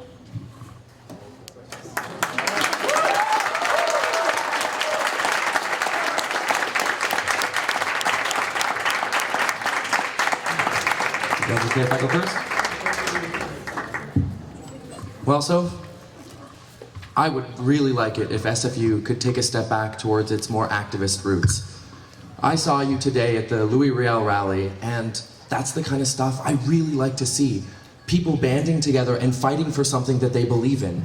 So for when you come here, what I would really like to see, what I couldn't be happier with, is for you to come to a community, to come to a group of people banding together, students, fighting for something that they believe in. And I would really love to see that activism come back.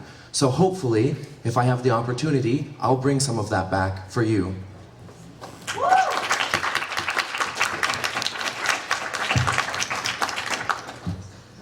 thanks for the question. I think it's really great that we have people coming here just to hear our opinions and to hear our thoughts. And so I wanted to start by saying, what I want to leave for the future of SFU is a sense of community and belonging that everyone is entitled to. And that's really what I believe.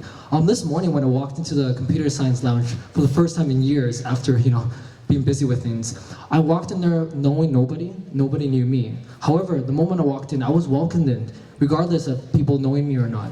And it's funny because I didn't even mention that I was running for president at all. And we got along, we talked about stuff like Maple Story and whatever, stuff like that. And that's what SFU is all about. We have so many of these communities all across. And I think that that's something that we should be proud of. And the legacy I want to leave behind is to work towards the groundwork on connecting all these communities, on being part of a community that we can be proud of, and that when in the future, if you do come, you should come to SFU, you'll be proud to be an SFU member, and to be able to have a place where you're entitled to feeling belongment.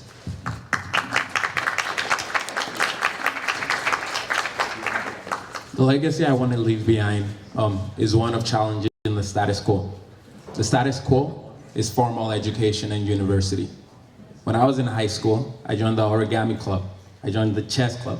I joined the public speaking club, but then I didn't go, so you can tell I need some help in that. But within the SFSS, we have the opportunities to create our own clubs. We don't support them well enough. We don't look at them as learning opportunities or experiences. In fact, we don't look at the society as challenging the status quo of creating your own educational experience. I want to support individuals who take the initiative to create fundamental learning opportunities, like Vex Robotics, who build robots and are actually the #1 in Canada. And they're featured on CBC. I want you to be able to come to school, be studying accounting, but yet be able to create something that all of a sudden you realize that's your passion and do that. This year through SFU's Got Talent, I saw amazing students follow their passion. That's the legacy I want to leave behind.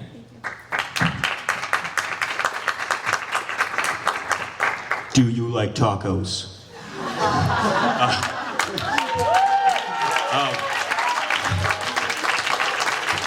Quite frankly, I know this isn't a sexy answer, but I plan on enacting policies to give you an equal footing so that you will be impacted areas of this school.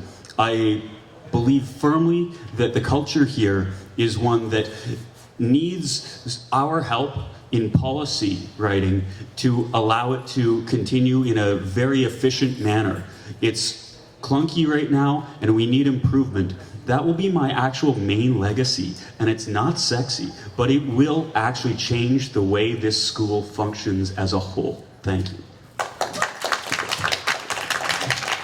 I wanted to look at your peers and say, I am an SFU student, and be proud when you say that. I wanted to be part of a school that provides cheap food for its students who are struggling financially, a school that provides programs such as the food bank, a student society that advocates on behalf of its students, and you know that if something is gonna go wrong, you will have a strong student body behind you, protecting you and advocating on behalf of you. That is the student society that I want to leave behind me.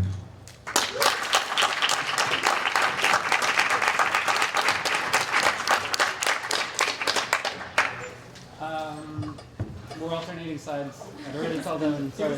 He's been waiting forever. Sorry. Yeah. Yeah.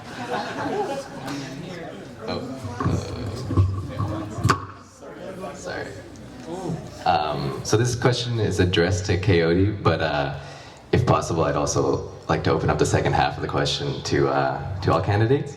My phone. Oh, there we go. So Coyote, in your platform, you use sustainable as a platform point. However, at least in the peak edition that I read, you elaborate on that point by talking about the creation of some form of database. I'm just curious what your definition of sustainable in your platform is, and then further, what are some concrete examples of how you plan to improve environmental sustainability specifically at the university? And I'd like to open that up to the rest of the candidates as well. What you do on environmental sustainability. Thank you.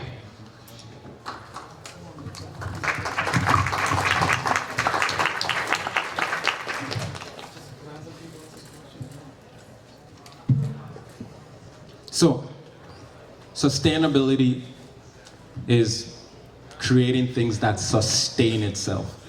In terms of the SFSS, we require our clubs to actually have a membership database, where legally, by law, we ourselves should have a membership database.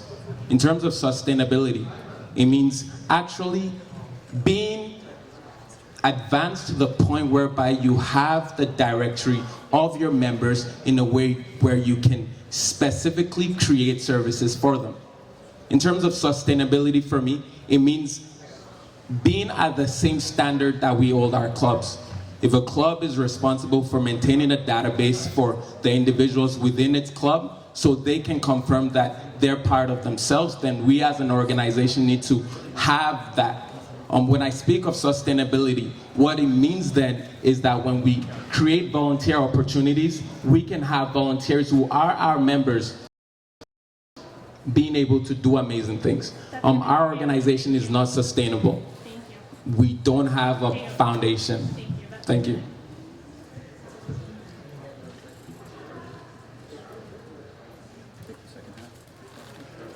Whoever wants to address the second half next. All right. Well, as you can tell, I may have some heritage in Alberta. And quite frankly, that's a lot of hooey, that stuff. I plan on buying back G-Lot. I want to increase traffic to and from this campus on the roadways. I am really excited about this plan, and I fully will use student money to get more parking for gas-guzzling vehicles. Thank you.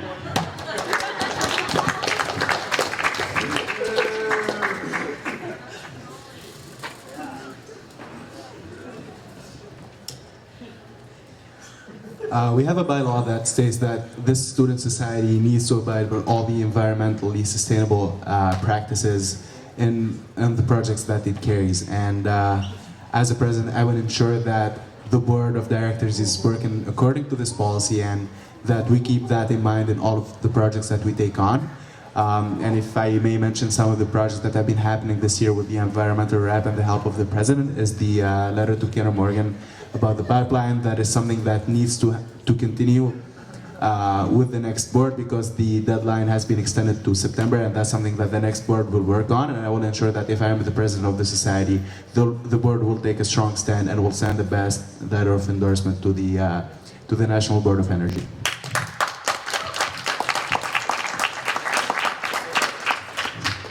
So when you talk about sustainability, I fully agree. It actually states here compostable packaging, stuff like when we have our meetings, we need to stop wasting paper.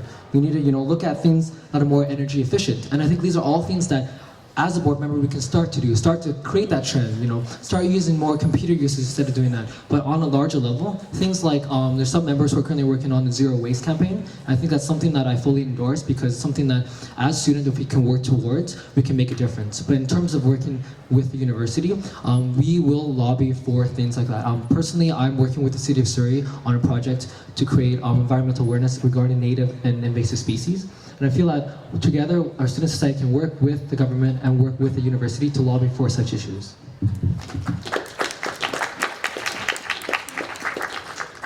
I had to stop for a second and ask myself what sustainability was to me and what it really meant to me.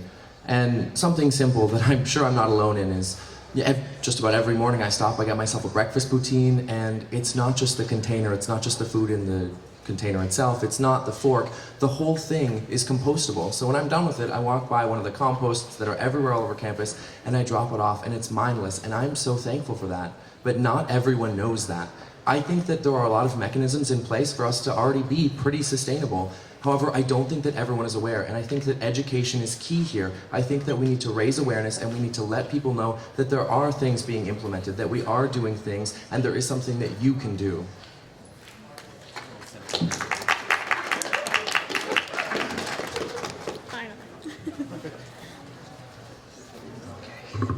Since we were going through definitions, it's on the same line, I just wanted to know more about definitions, okay. So the two buzzwords that I see a lot these days are accountability, transparency, and responsibility. just for the context of this this question, we have here a board member who is late for 2/3 of his assigned committee meetings, but more importantly, bills for meetings that he doesn't attend. And I have evidence of timesheets and meeting minutes where this has happened in multiple occasions. Coyote, what does responsibility mean to you? Really good question. So, I haven't actually gotten a stipend since, I think, January. So, in terms of me doing this position, yes, you guys have heard that board members work way more than the expected hours. But for me, I wasn't necessarily doing it for billing office hours or anything like that. We're volunteers and we get paid a stipend. So technically it doesn't even make sense in the first place that we're filling office hours or timesheets or logging that we worked 6 hours. In terms of me being actually reminded that, hey Coyote, you should get paid because you know what, you're working. Me going there and finally like filling this to get paid because they told me I need to get paid is probably something that makes sense and shows that I'm not responsible. Or it could just mean the fact that I didn't really need the funds and I've been doing my job and working hard and serving the community to the point whereby they're actually saying I need to get paid for it. So if there's an oversight on my part, then apologies. Thank you. Thank you. Wasn't Dion? Oh no, she's okay. For Eric, Enoch, and Johnny, you've had the opportunity to observe a portion of the interpersonal issues among board members. While the current president is currently pushing for the creation at this table that the board has been dragging its feet on signing this code of conduct that has been worked on for the past year. I plan that on actually forcing, well, not forcing, but working heavily towards getting the code of conduct signed and getting it acted into policy, getting accountability for just behavioral problems at the board to be addressed in an open dialogue. That is how issues between people get worked out, is we talk openly about them. And I plan on being open, I plan on having discussions that see both sides of the issue on every issue that comes to me. And I feel that is something that every board member should do, and I plan on leading by example with that.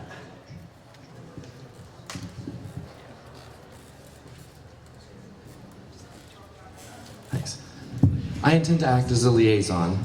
It's not the first time that I've heard someone say, oh, I hate so-and-so because of this, that, and the other thing. And hearing that kind of thing, for me, is hurtful. I never want to hear that sort of thing happen, but it does.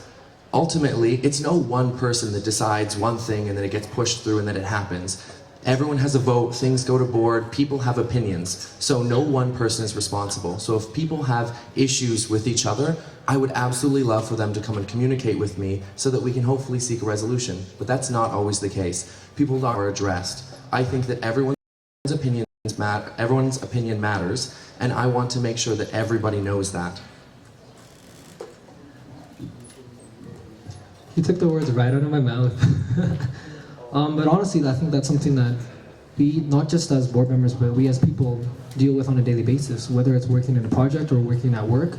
It's conflict resolution. And I feel that a lot of the candidates throughout the debates have repeated it, and I echo them in saying we need to know how to have a separation between our personal lives and our professional lives. And working with the board, I will be able to separate my personal life and my professional life.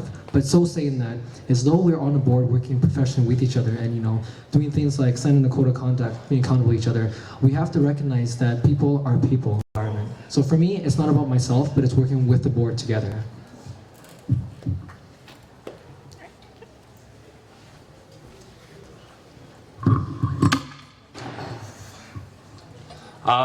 I didn't want to get involved in this election, but I've seen a few things this year that were concerning.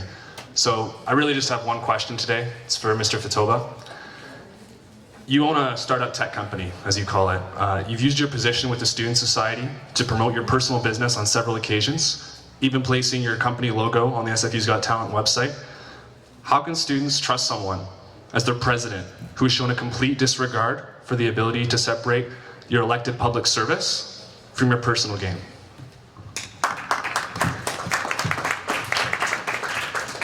Thank you for this question. I was actually expecting it. In terms of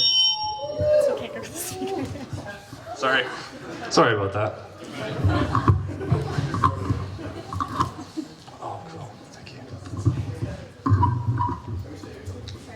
Yeah, thank you for that. If you notice on my platform, one of the things I want to do is actually work with inactives to start a grow their startup entrepreneurship of the year initiative, which Sky Nation got into the semifinals. Now, through what we've seen during the AGM and SGM, individuals wanted to vote at the satellite campuses. The SFSS felt there was a lot of technical difficulties to that. With regards to SFU's Got Talent, in fact, they wanted the same thing. The quote for that was actually very, very expensive. Now, what our external relations and sponsorship individuals did was consult with a tech company that was started on campus. This was Sky Nation. Sky Nation did it without charging. Now, let's take it further with me bringing my resources in. Now, Sky Nation partners with a recording company because it's important for us to create jingles for companies. We actually gave the winner a free recording contract. But at the same, yeah. Just to have a quick rebuttal to that. That sounded pretty confusing. I don't know how everyone else saw that, but it sounds quite convoluted that someone who's going to be jumping into a position of authority like this shouldn't be doing all these side projects that could potentially be benefiting your future gain. At the end of the day, if you're voting for empowerment, you should vote for someone who shows that they have a team that's going to be able to bring the community together, not specifically just promote your personal brand and your personal business.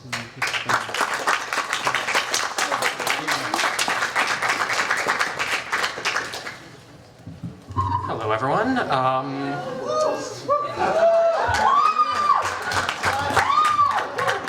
A lot of you know me, and a lot of you know what I do, so I apologize. This does have a significant whereas clause, as well as to be resolved.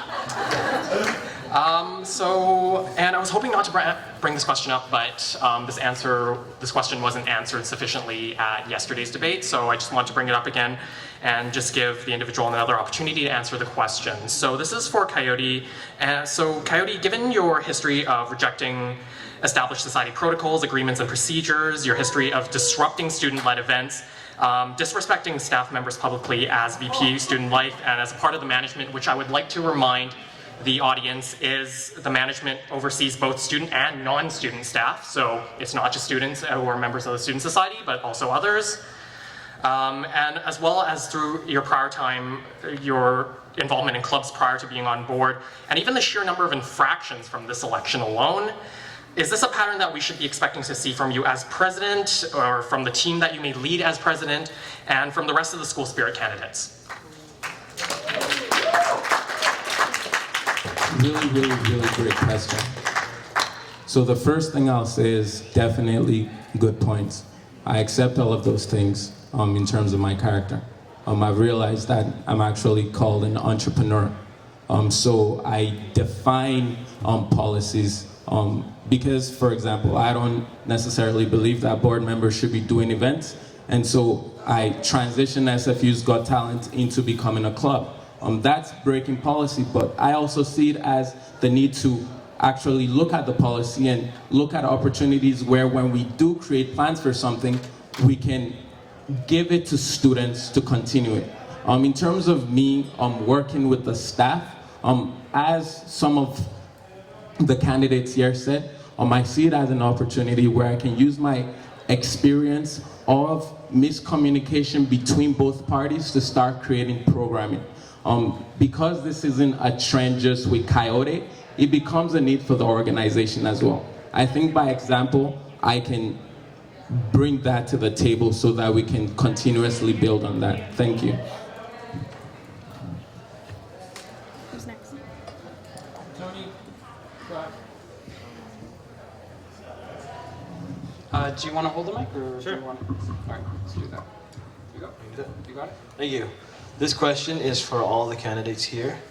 I'm going to name 3 issues, and I'm hoping that you can tell us what you feel is in the power of the President's office to do about the situation and how you would implement that. So the first one is talking about Louis Riel House, how it is the only place on campus for family housing. There are a lot of undergraduate families in there, and if they have nowhere to live, that might affect their education and result in them leaving. The second one is Students United for Disability Support. Throughout the years, it has struggled to exist and to make SFSS accessible for people with disabilities. It's started to gain momentum this year, but it is a very fragile thing. The people in SUDS, Students United for Disability Support, are getting burnt out and may end up out. Last one is regarding our music community. The jazz band has formed a band that plays at all the home games for your varsity, for varsity basketball and volleyball, and they've been doing 20-hour weeks. So they're not getting much support from the university, and if this continues, we might have to disband the band for September. So all these 3 issues have one thing in common, and that's SFU's slowness to help and realize that their students need support, and it is all resulting in the students leaving. So what is it in your power to do to help change this in the SFSS and also influence the university in making the decisions to better value the people here? Thank you.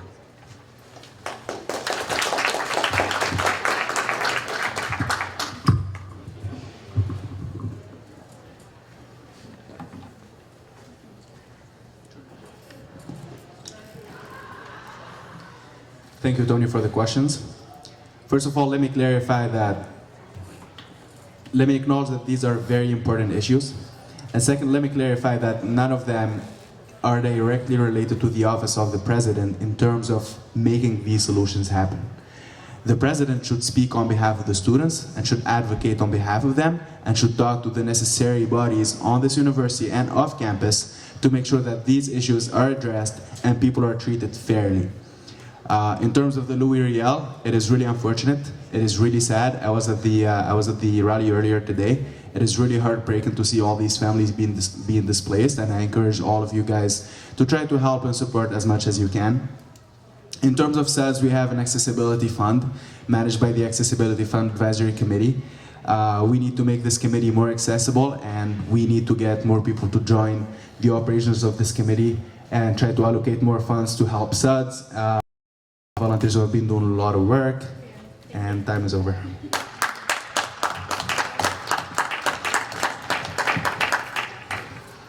I wish I had more than a minute. So I'm going to talk fast. Louis Riel House is an issue that really just upsets me to my core. I align myself very closely with those low-income families. Those of you might know I am broke myself and have a daughter. It's a tough situation. That's something that is a university relations issue that we really need to pair with our talks to the university, and that's just an ongoing thing that we can try and push harder for. SUDS is something that we should do an accessibility audit within SFSS. This has been discussed before and it hasn't been acted upon yet. We do need this. We may need, for instance, as a recommendation outcome from that, a hired-on specific role that we can help students with disabilities get involved more. The jazz band literally is one of the key foundations of culture around here. I wish I could say more. Thanks. So I'll start with Louis Riel. I disagree with. Sorry, may I start? Yeah, thank you. So I disagree with my candidate. It is the president's responsibility establishing and becoming an organization. In terms of the music community, I worked this year towards providing opportunities for them, not just through SFU's Got Talent, but at the same time resources, because SFU Theater charges for the whole theater space, and the Recital Society, for example, just want to practice. So we actually worked with SFU to the point whereby if you want to use the space, you can go there and practice without having to pay $300. So more resources needs to be pumped into that. In terms of Students United for Disabilities, I think this is a joint community initiative. SFU has department that we should be working with and using the funds that we've made towards doing more together, because this is a collective campus-wide issue. Thank you. I'd like to start by saying all of these issues are near and dear to me, and they affect me and my family, and I know a lot of you guys. First things first, I actually want to do a third point on the rail with these two candidates. It's not just the presidents, it's everybody. It's the society's constitution. It says here in 2A, the society serves to represent and advocate for the interests of undergraduate students at Simon Fraser University. The real is an issue that affects not just students, but students' families. That's something that we as a whole, as a board, needs to look into and to advocate. In terms of SUDS, I have family members who are with disabilities, and I've been working with the Brain Turmeric Association, with other off-campuses personally, to address these issues. I feel like working with the university relations and even external relations, including working with the different associations and nonprofits, that we can actually bring change, not just to our university, but for all members who are going through all these hardships. And in terms of the last community, it's funny people mention Resale Society, because I was 2 years president for Resale Society, so I've worked extensively with the music community in order to kind of help them out. But that's the end of that. Thank you. So a lot to talk about here. I personally believe, and I believe that many of you do as well, that everyone has a right to post-secondary or higher education. And I think that this isn't a different case. Here, we're talking about people who should have the same access to education that we have, but they're not receiving the support. First thing I want to note, I had no idea about the jazz band, and I think that's not okay, and the fact that I haven't heard that just makes me even angrier. I think that something else, the disability thing, I think that someone needs to be a voice. I was discussing advocacy earlier. Someone needs to bring that up. Someone needs to make that heard. With the Louis Riel thing, why isn't SFU held accountable under the BC Tenancy Act? How are they allowed to be held unaccountable for just kicking all of these people out of their house? When was that okay? Why aren't they under the Act? Why can't we get them to provide some sort of subsidized housing in the interim? Why was nobody warned? So what I would do, what I can do, was I would make my voice heard so that every single one of these people that... When you introduced yourself in your opening statement, you mentioned that you've ran in 3 elections, 2012, 2013, 2014, and now this one, so 4. And you mentioned that you've improved. Could you please explain your improvement and how you see yourself as a fair and accountable leader when there are 42 candidates running in this election and about half of the infractions are yours? Cool. So, a really good point. One of the new experiences that I'm sure most of you can tell is that there's now a team behind me. The team are individuals who are leaders in the community, but they themselves lack the experience of running in this election. As you can tell, what that entails, you leading a short $5,000 on, but now people are speaking about how many projects I've done that have succeeded. So the topics have changed. Thank you.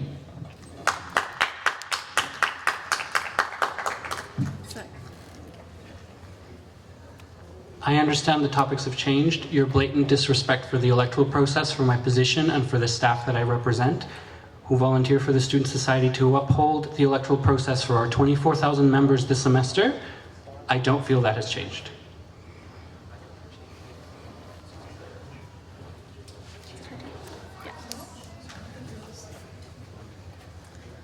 Hi. So there's been a lot of talk about collaborating with other team members in, obviously there's 16 members on the board and you're just one of them.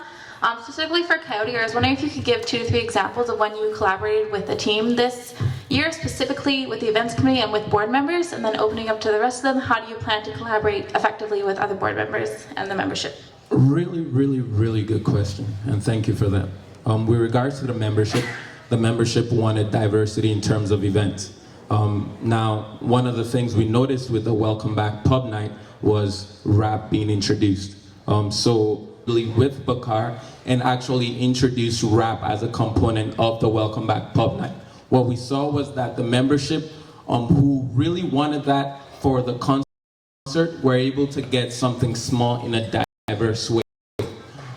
Do you want me to keep going? I'd just like to say that as much as Bakar does a ton for the Student Society, he's a student at large, he's not a board member, and that was 1 out of 3 examples that I asked for. Okay, so it means I should keep going. in terms of Mr. Deepak here, he was doing Taste of Trance, right? In terms of that, I helped out with ticket sales. In terms of the events committee, they did a multiple number of events. Some of that was outdoor movie night. What that meant, because I believe that it was Lucas and, thank you. Sorry, just one last point. I'd just like to point out that those are all student at large members. Deepak was the organizer of Taste of Trance, and you didn't have anything to do with any of the events that went on, the ones that you specified. Do you want the rest of the board to answer the question? Or? The rest of, oh yeah, can the rest of the board answer how you would work collaboratively with other people on the board? Thank you, Katie. I will do so by continuing what I'm doing right now. I've been working with almost all the board members this year. Case in point, all the board members who are running for re-election besides Coyote are on my slate. I was able to engage a lot of board members as well as a lot of students at large. And I have been trying to provide opportunities for everybody who wants to be involved and to make a change to do so with me. And not only by telling people what to do, but by empowering people and letting them make the decisions and letting them be in charge of multiple projects. Thank you.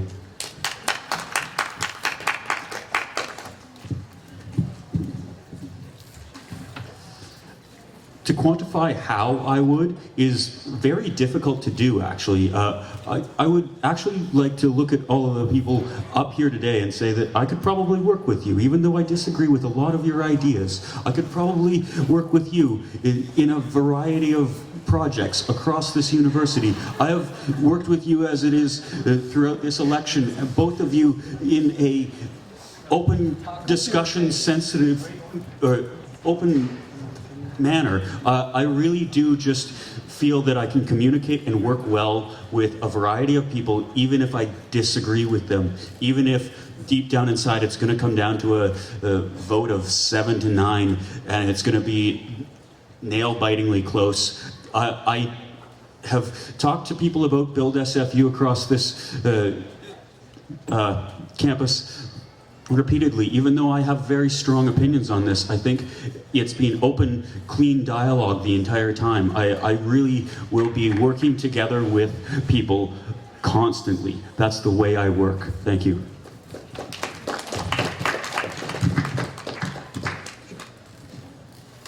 So it depends on how you look at work. I think that the board is more of fulfills a management position, so it would be a lot of discussing, a lot of bringing out ideas, a lot of people communicating with each other. And thankfully, I don't really care what people think of me. So if someone doesn't like what I have to say, I'm perfectly cool with that.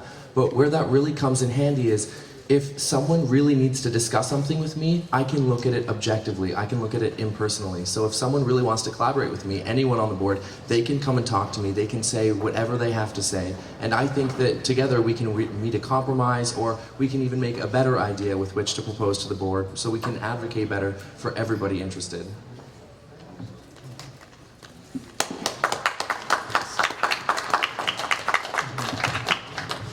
I'd like to start off by stating what I said in the beginning, is I bring transparency and honesty, and I'm not afraid to voice it. And being the only candidate who's running independent and not on a slate, I think I'm proving it by showing that I'm able to work with anybody regardless of the slate, regardless of what ideologies, and regardless of where they come from. I'm friends friends with pretty much people from all the different slates, and I don't support any slate just because I agree with your slate. How are you supposed to represent the students then? I feel that going into it, my ability to work with others, regardless of where they come from, is one of the strengths I bring to the table, and I'm prepared to work with anybody. And again, our voice is that I'll promise to always be honest and true, even if my voice kind of shakes.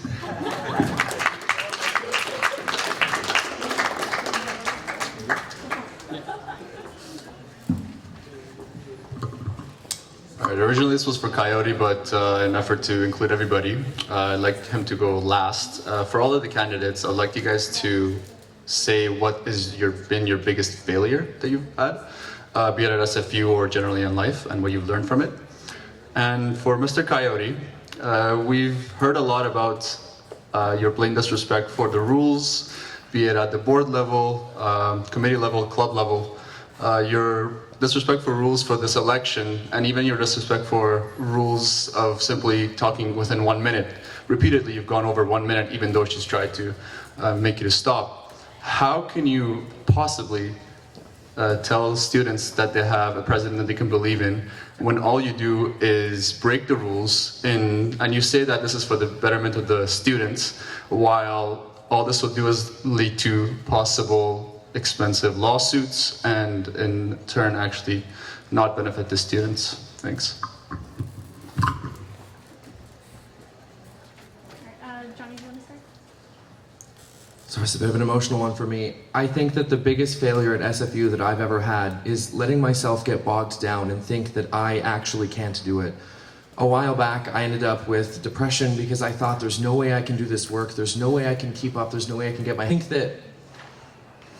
I think that for me, to overcome that, I had to see how much I really cared and how much I missed being in this setting, and I really wanted to come back and I wanted to show everybody that I could do it, that I was capable, that I could stick it through and I can finish.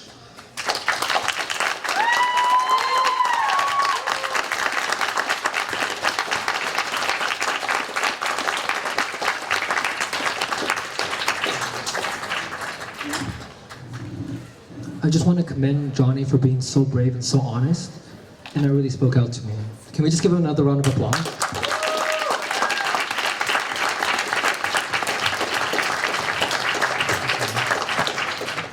For me, one of my biggest failures was actually this year. It was taking on too much, too fast, and trying to be a leader that didn't really think things through. And this past year, I took on 12 different leadership opportunities, whether it was being a mentor, a frosh leader, whether it's being an engagement peer, or whether it was just helping out in the community. And what I found is that time is limited. You only have so much you can do within a year. And that's something I learned, is that you can't do too many things by yourself, but with a team, you can achieve things. And through my experiences this year, I've learned not to lead by myself, but to empower the team members and to create leaders out of them. Because I'm only one person on a board, I'm only one of 16. There's a lot of people on the board who will have more experience than me in different areas and have different voices that are stronger than mine. It's my duty as the president to make sure those voices are heard, and not just to empower them, but to let them Best to go last by the member. We'll start here. So I'm a little old, and so the list of failures does start to add up after a while. I think, because we all have failures, let's be honest, we're all human, right? One of the biggest failures that I've had was the transition out of my first degree. I'm back here for a reason.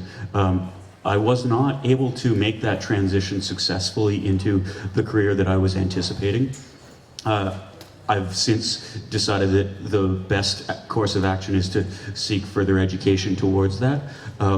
But deep down inside, it taught me a big lesson about the trappings of just an academic degree.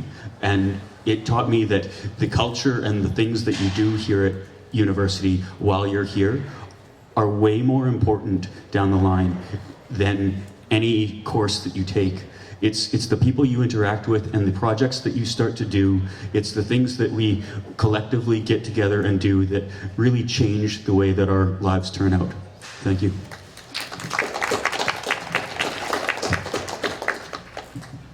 When I first started, my original plan was to take my focus from academics to the student life, to helping students. And I have committed the last couple of years of my life in serving this school, the SFU students, and you guys. And even though my own plans are not achieved, I think at least I'm doing it for a good reason, and that's what I like to believe. And I'm really happy to be here today.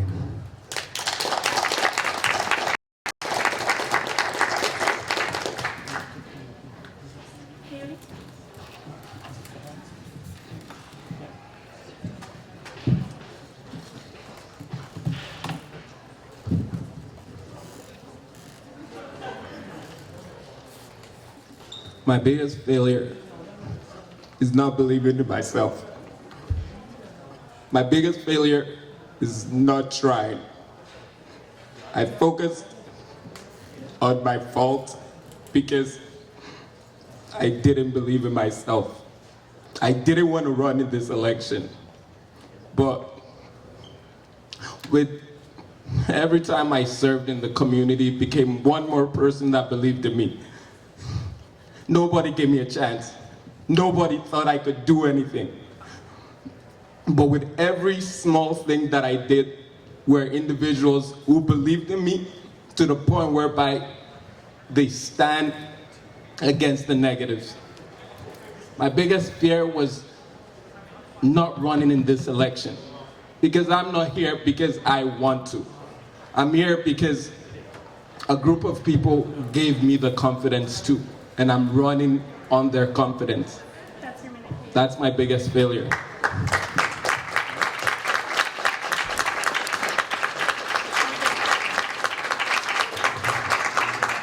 Coyote, that was very moving, but my question was for your blatant disregard for rules. As the president of a student society, you cannot just go around breaking rules for the interest of the students. It's not a dictatorship, it's a democracy. Rules are rules for a reason and they must be followed.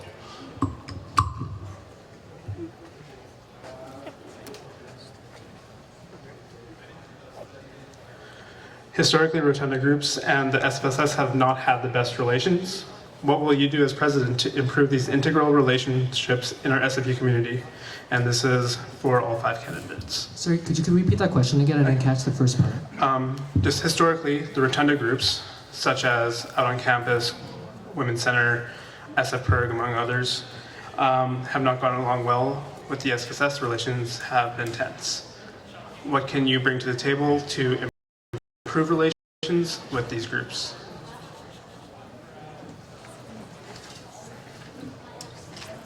Thank you for the question, Amir. It is really sad that historically that has been the case, but I would like to note that over the last few years things have been improving and they are getting better and better.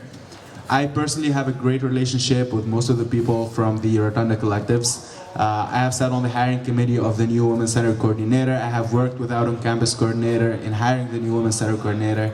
I have had a good working relationship with these folks, and I'm pretty sure that together we can bring the Rotunda closer to the SFSS, and we can bring these groups closer to the board of directors and make things happen, because that is our duty and that is what we are supposed to do. We're not supposed to be 2 different bodies doing different things. At the end of the day, these are departments within the SFSS, and we are all here to serve the same membership for the same reasons. I don't think there should be any differences between us and between our goals.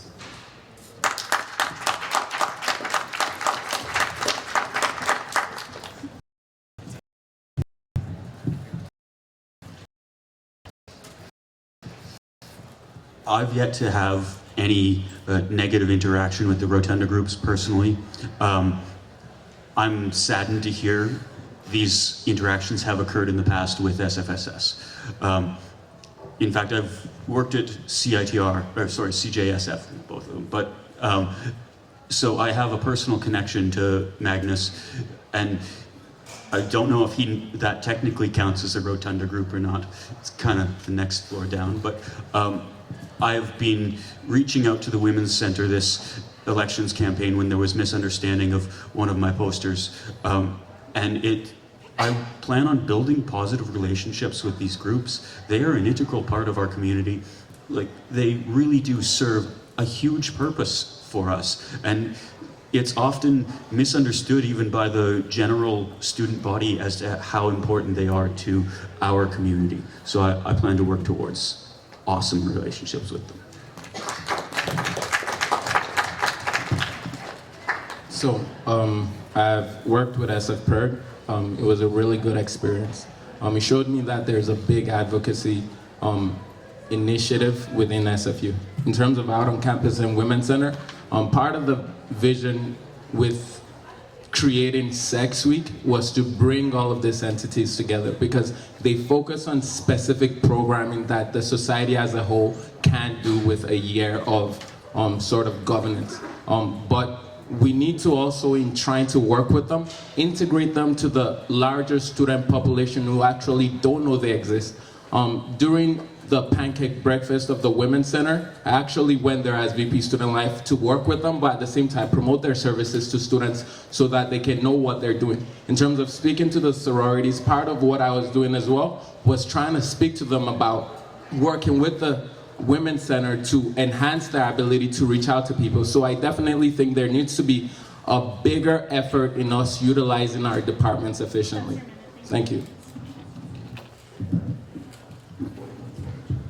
I think what the previous candidates have said is something that I also heard. And it really is a shame that these groups aren't getting the support they need, or that feel they don't get the support they need. They should be able to come up to us and be like, hey, this is what we're doing, can you support us? Or hey, let's talk. They don't have to feel that there's a barrier between them. And I think that historically that might be the past, but history has yet to be written. And we're the ones together can change history and make it for the better. I'm going to capitalize on one example. As part of the LGBTQ community, I used to attend out on campus. And for me, it was because I didn't know where else to go. I didn't know where I felt I would belong. I didn't know who I could talk to. And because of the service and company that they provided me, I started to volunteer for them. And I would sit on the tables and I would listen to what they had to say. And almost every time I sat there, I would hear something about how there was some discord with them in the SFSS, and there was so little communication, and they couldn't have their needs met, and it was always a struggle, it was always a battle. And I think that the best thing that I can do is incorporate my experience with out on campus and with the SFSS and increase communications between the two. The Rotunda groups have a voice, they need to be heard. SFSS needs to know what it can do, and the Rotunda group might not know. So I think that if we had more open discussion between the two of them, we might be able to eliminate some of this negativity that's been harboring or that's been established between the two of them. I think that they should be able to coexist in an amicable manner.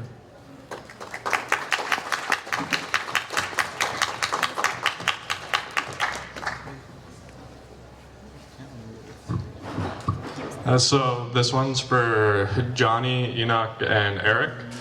So there's been a lot of talk on transparency today, and one of my personal experiences was I wanted to check out some of the board of director minutes, except for when I went and checked, they hadn't been posted on there in a bit over a month. I realized that there's a lot of processes with editing and making some changes that have to be done, but a month is just way too long when there's something that I want to find out that's going on in the SFSS. So I'm wondering what you three would do to improve on the transparency and the efficiency of the things in the SFSS.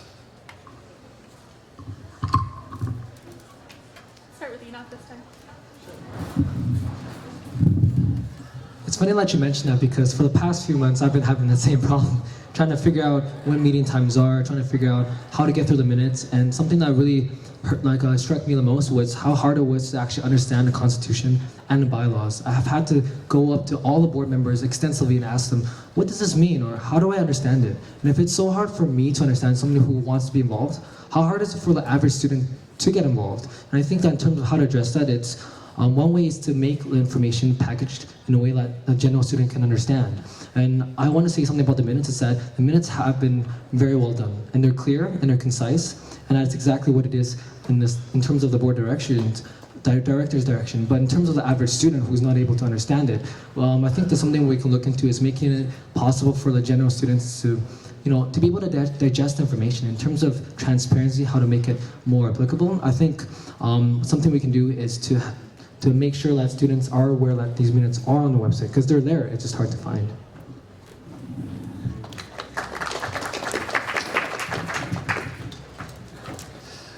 So, specifically in regards to the month delay, at least in ones that I've worked in the past, the delay to spread that information to membership is a real actual challenge to deal with as far as man hours, and it depends on the allocation of resources. I can't speak directly to how the staffing of the minute taking role or the minute distribution role currently is performed. However, if that's something that I've heard now from you, which should... So I was talking earlier about advocacy and making sure that people are heard. I didn't know that there's been delays with minutes being posted. However, I think that, as I was discussing earlier as well, governance reforms, I don't know who takes the minutes every time, and I'm sure it's not always the same person, but I think that something can be put into place so someone's defined role is to, in fact, post the minutes sooner so that people have an easier time finding them. I think that the SFSS site is pretty convoluted, and for the average student to go and even try to find the minutes, it can be pretty daunting. So I think that there's more into it than just putting the minutes up sooner. I think that we need to make it more accessible so that any student who's wondering what's going on at that point in time has the ability to click and check.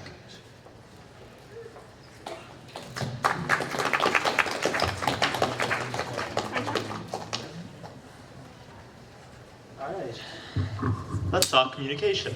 So students are bombarded with information throughout class, mass media, even confusing documents from the SFSS, as you mentioned. As president, what opportunities do you see within the SFSS to more clearly communicate anything, essentially? There's a lot of talk about having office hours in the MBC or outside of MBC or wherever you want, but how is that going to stick out? There's so much information out there. Students have to care about so much. How are you going to make them care about this?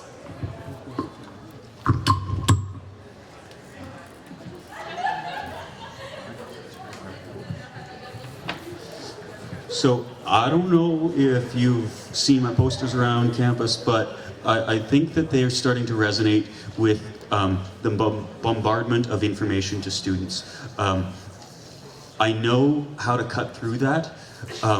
I feel like there can be real meaningful shifts of real communication that students heard. Students got involved and said things. There was over 4,000 students responding to that survey that they... Thanks. Yeah.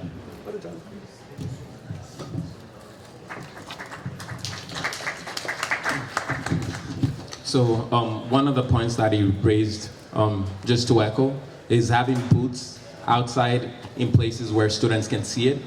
So students being able to go to a booth that's located in the AQ as well as satellite campuses. CAC does a good job in this. In terms of social media, we don't engage the social media market. One of the things I did to innovate the organization was actually integrate Humans of SFU, SFU Snaps and all of those into how we advertise. So all of a sudden our events actually started to consider them as media. In terms of us, we don't actually have a communication that outreaches and goes to events and promotes them. We don't have blogs whereby students can send information and we can promote. I think innovation comes from looking at where the society is technologically and getting there, but at the same time, promoting direct conversation with people whereby they're easy to access all of the information about the society.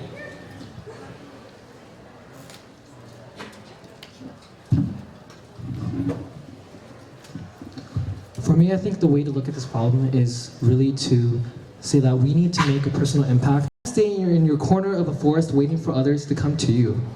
You have to go to them sometimes. And that's something that I've been echoing throughout all the debates. It's we need to go to the students. We need to directly impact them and to draw them in. It's one way thing to say that, oh, let's have a table. Ooh, oh, let's do this. But unless we really go out to the students and work together with them and to hear their voices and to really reach out to them and to change their way of thinking, well, not really change their way, but to impact them.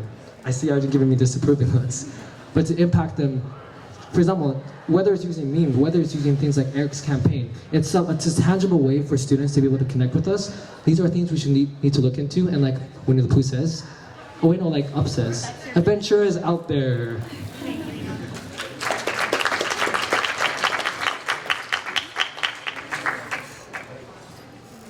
Okay, I got this one. When was the last time that you remember the SFSS came up to you and was like, hey, we're going to be talking about this, we're going to be discussing this, this is going to be voted on? To the best of my memory, I don't recall that many times. However, when I walk around the AQ, they have these little TVs in the corner and they show thesis defense, I am a whale, something like that. And you think to yourself, oh well, that's pretty easy for me to know what all the thesis defenses are going on. But what's actually happening in the SFSS? I think that we can increase, along with the advocacy, I think that we can go to the students, we can approach them and we can say, hey, these things are being talked about, these things are being discussed. We already have infrastructure in place for us to be able to broadcast these messages. If the grad students can have their thesis defenses put on the little TVs, why can't we have referendum stuff put up there? I think that it's really important for us to walk up to the students to say, hey, look what's happening, do you have an opinion? And I don't think that there's enough of that happening now. So if you were to elect me, I would personally take the opportunity to meet with students to let them know just what was happening.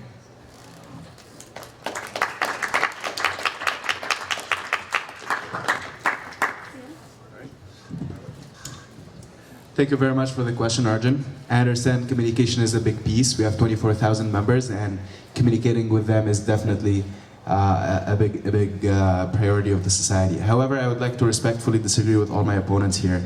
This is a $5 million organization. We do represent 24,000 students. I am really sorry, but I don't think that solving these problems will happen through walking in the AQ to talk to some individuals, or just having a booth in some campus, or just changing the layout of the website. This is a big organization. We provide a lot of services. We do a lot of initiatives, and there's a lot of things going on a daily basis. We have more than 90 people working for this organization as staff. It is really hard to just mainstream all of that and just put it in one channel of communication. I think it's really hard. And 630 people showed up.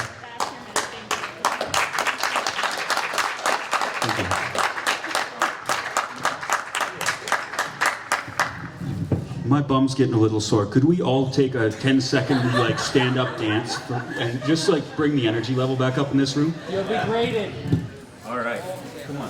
Sit down with this. All right, morning stretch, everybody. Okay, everybody, hands up, everybody. All right, to my left, to your right. All right, stretch here. 1, 2, 3. Other side. 1, 2, 3. To the back. 1, 2, 3. Forward. 1, 2, 3. All right, guys, ready for the 7-second shakedown? Do you guys know it? So we go 1, 2, 3, 1, 2, 3, 4, 5, 6. 1, 2, 3, 4, 5, 6. 1, 2, 3, 4, 5, 6. Say it with me. 1, 2, 3, 4, 5. 1, 2, 3, 4, 5. 1, 2, 3, 4, 5. 1, 2, 3, 4. 1, 2, 3, 4. 1, 2, 3, 4. 1, 2, 3, 4. 1, 2, 3, 1, 2, 3, 1, 2, 3.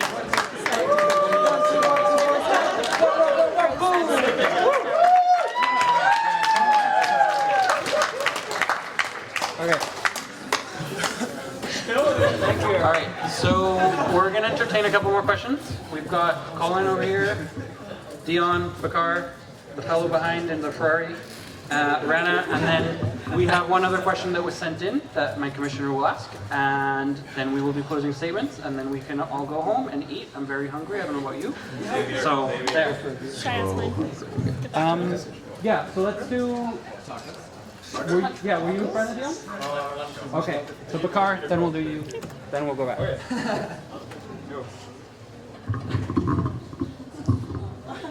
Hi everybody. Hi. Hello. So my question is pretty simple. Being a student and a member of SFSS, I've been trying like really hard to be involved in the school, and as you've mentioned already, it's there. However, I go to school, I go to classes and everything. I don't know what's happening on day-to-day operations. My question for you is that what's your strategy to motivate students to volunteer, and more importantly to retain them? Because my personal experience has been really bad. So what's your strategy around it? All of you can answer. I like to say it by saying that, yes, this is a problem, and it's a problem throughout history. I think one of the ways we can tackle it is by seeing what we already have. I was one of the engagement peers, and actually dealt specifically with this problem with, sorry for lack of better words, disengagement, where students didn't know how to get involved. And what we did as engagement peers was with the 9 different peer educator programs. We worked with one-on-one consultations as well as outreaches, so students know how they can get involved, whether it's with volunteering. We think students, me being a student, it's when I help out, I love just meeting with people, but also like, the feeling I get when I feel like I achieved something. Oh, I volunteered for this event. I helped out with this kickoff project. I helped out with that. And I think it's by recognizing these students. In terms of one of the things that I felt was actually giving certificates to individuals for what they did. So for this year, I started sort of an awards program. Now, one thing that Bakar also did was bring up issues with regards to policies of the society and how our abiding by the policies affects volunteers. And so it gave us an opportunity to really look internally. The last thing is a volunteer appreciation. The organization appreciates its staff, but we don't actually have a volunteer appreciation gala. I think that it's really important that we're not just writing certificates that says thank you for volunteering for this, but we need to understand that it's a volunteer organization and celebrate the clubs, the DSUs, and everybody that makes this organization what it is. Before anyone else answers, could you actually repeat the question for me?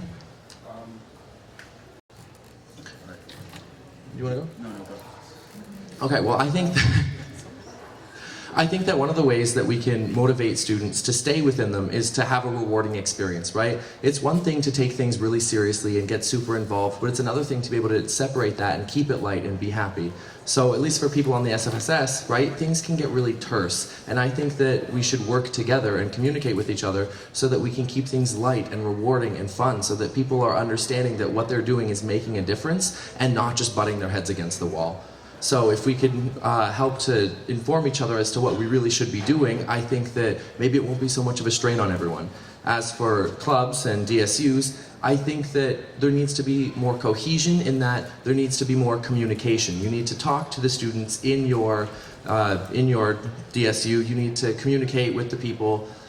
You need to bring it together, and the ideas need to be understood. Sometimes events go on and nobody knows about them. So what's the point in staying and volunteering if no one showed up to what you put all your hard work into? So what I think is really important is that we raise awareness for all of these things.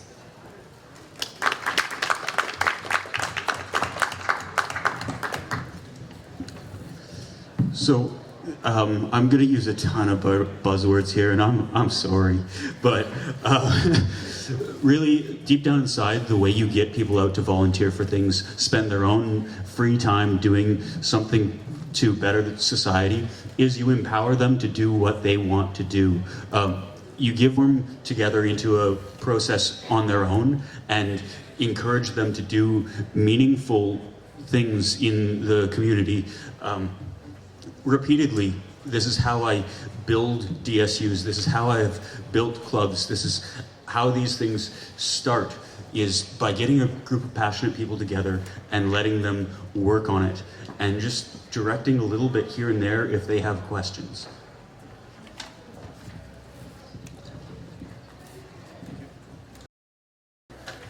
The question that I would like to start with is, why do people want to volunteer in the first place? Obviously, there is multiple reasons, one of which is giving back to the community. But I am pretty sure that most of us are not part of just the SFU community. We all have our different multiple communities that we are a part of. So what can we do to make people prioritize the SFSS and volunteer for the SFSS? And I think that's where the job of board members come in, by doing two things. First of all, by providing training and teaching new volunteers how to do things with the student society, how to deal with the general office, how to deal with the different resources that we have. And then second, and more importantly, we need to show appreciation for these people.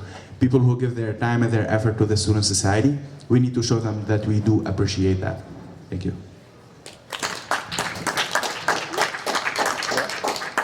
Just a comment. Okay.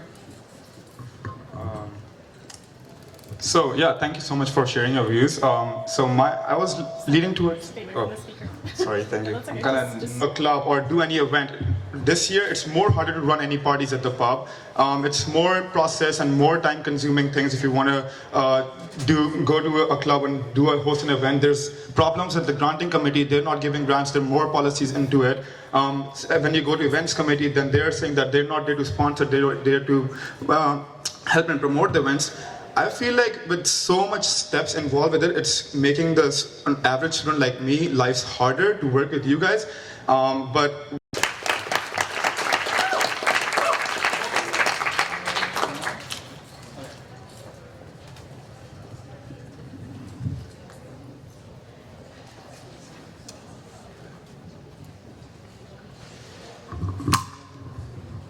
Hi. First, a question for Ziad. At the SGM, the student body had a chance to move the vote for the Build SFU loan to referendum. That vote failed by only 10 votes, which is well within the margin of error. No revote attempt was made. Had that passed, a significantly larger amount of students at SFU, not just at Burnaby campus, would have had a chance to mandatory that SFSS board members support Build SFU.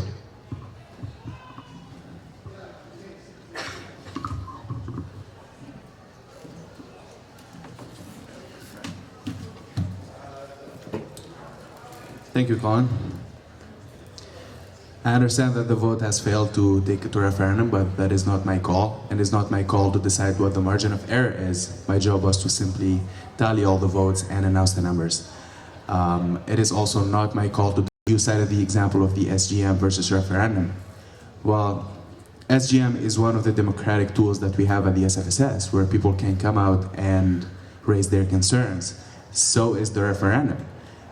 True, there is more opportunity for people to vote in a referendum compared to an SGM, but they are both different tools that we use.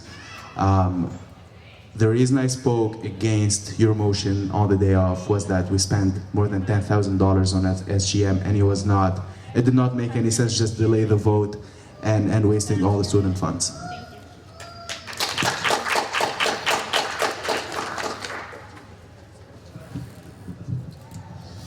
So to answer if we are supposed to somehow be a prerequisite to be in favor of Build SFU as a project, I think that's next to ludicrous to ask any complete group of 16 people to have to be in favor of any one project that the SFSS does. There are so many projects that we're underway. Yes, Build SFU is the biggest. It is our main legacy project that we're undertaking right now. I think having a general sense and duty to come together on this topic and look for long-term solutions to this problem that we're trying to address on campus of student space and student belonging is something that the board should try to come together on, but to say that we're all in favor of it would be too much to ask. I think the idea that everyone on the board would have to be in support of it is based on some crazy, fallacious ideal. We're not here to represent our own ideas. We're here to represent the opinion of the entire student body. So 16 people don't all have to be in the same agreement if the entire student body doesn't. The whole point of us is to represent, to get ideas out, to make sure that what the students are feeling is going to happen. So if someone doesn't agree, I mean, it still goes to a majority vote, sure, but that's okay. That's supposed to exist. If everyone thought the same thing, we'd all be drones. So I'd be really happy if people disagreed with me and maybe challenged me so that I can actually question why it is that I might support something like that.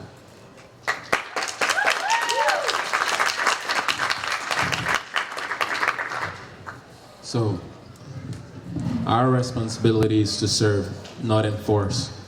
I think that is really the responsibility of the 16 individuals. The membership side, as opposed to just serving the membership in trying to make sure that everything that they want heard is heard.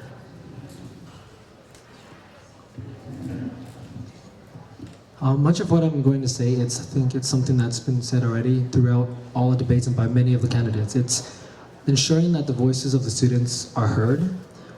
As stated in the Bill SFU before, when they did pass the vote, it was a majority for yes for the project. But I understand that for now, opinions change, things change. And for me personally, I think that the Bill SFU, or not even SFU, but having a sub, it is a great idea. If you look across all Canada, all these different universities with a sub, like UBC, University of Alberta, Ryerson, York, they all have these subs that make students proud, but as it stands, there's so many different opinions and different stances on it. I think right now the key point to do is to make sure that we can clarify the student voices, and that's something that we need to look into, and to continue the consultations to make sure that we represent the students and not our own voices.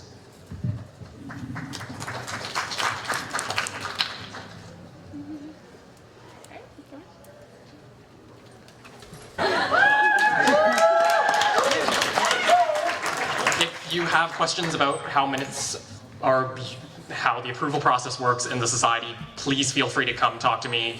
Minutes at SFSS.ca, whoever, whether it's me or another minute taker in the future. Also, I'm in the office tomorrow. Let me know. But the question that I received from a member is, what are your definitions of accountability or being accountable, and how does the president demonstrate this accountability? And that's whether personally or as an entire board, or as essentially the head of an entire board.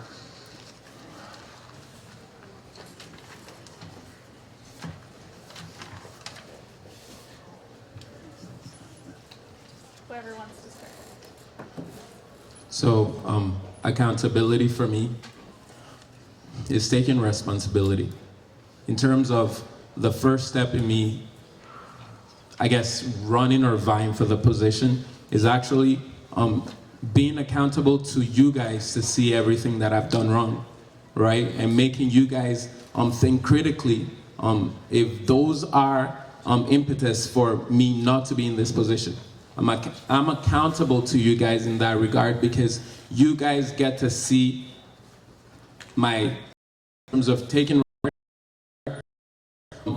it doesn't end because it our AGM, for example, in us talking about accountability. I feel that the IEC or an external body should be the one that's actually hosting the AGM in a way whereby the board can be held accountable. I think once the board are doing it, it creates such bias that it's, yeah, thank you.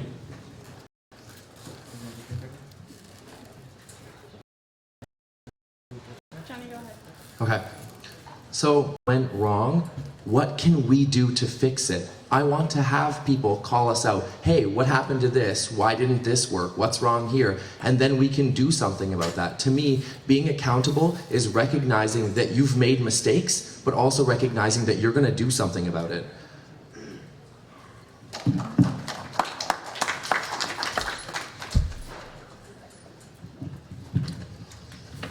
Accountability tends to be one of these things that gets defined from the negative standpoint because being positively accountable, it rarely ever needs to occur other than a little bit more transparency than the average working board has. We need to recognize when we make mistakes because everybody makes mistakes. Every single one of us does. We all know this. And when we make those mistakes, accountability is owning up to them, as Johnny really eloquently put it just now. It's a process of recognizing that and then changing for the better. Sadly, we only have the one major election where we only tend to get 8% of the student body to give us feedback on how accountable we've been. Accountability and responsibility go hand in hand. It is about taking ownership of one's actions, as well as doing one's due diligence and serving the best interests of the society, not through buzzwords, but through hard work, showing up to meetings, defining priorities based on students' needs and not personal opinions, not being afraid of doing what is right versus what makes you look good. That's what accountability and responsibility mean to me and to my team.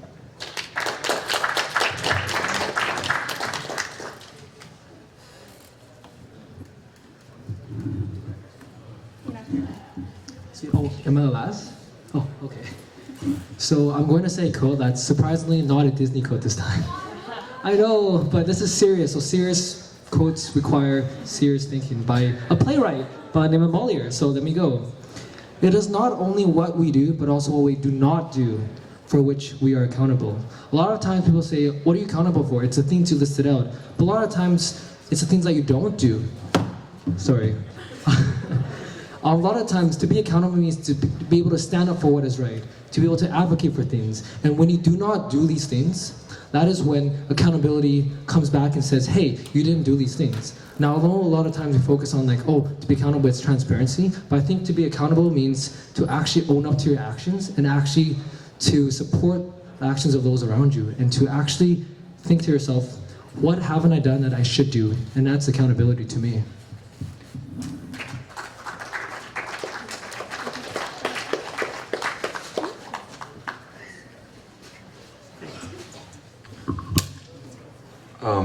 First of all, I am really upset on how the debate is going through because I think as a community we are supposed to go together and grow and not talk about what happened in the offices. And all of the people who talked about that had the power to do a lot of things which they did not do themselves, or they could take measures to get people out of office which were not taken. And I would like to thank Brandon Chapman, if he's still around, for raising the only relevant question. For my question is for all of you, and it's basically on this same matter.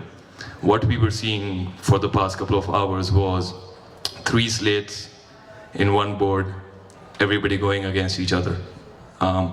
One out of you five will be the president for sure, and we have no doubts about it. So what happens when we have members running from 4 slates in your board? How do you make sure that that board works as a board, and the membership, like me, doesn't have to sit on a general election platform and listen to the board not working? Because I rather came here to hear growth. Thank you.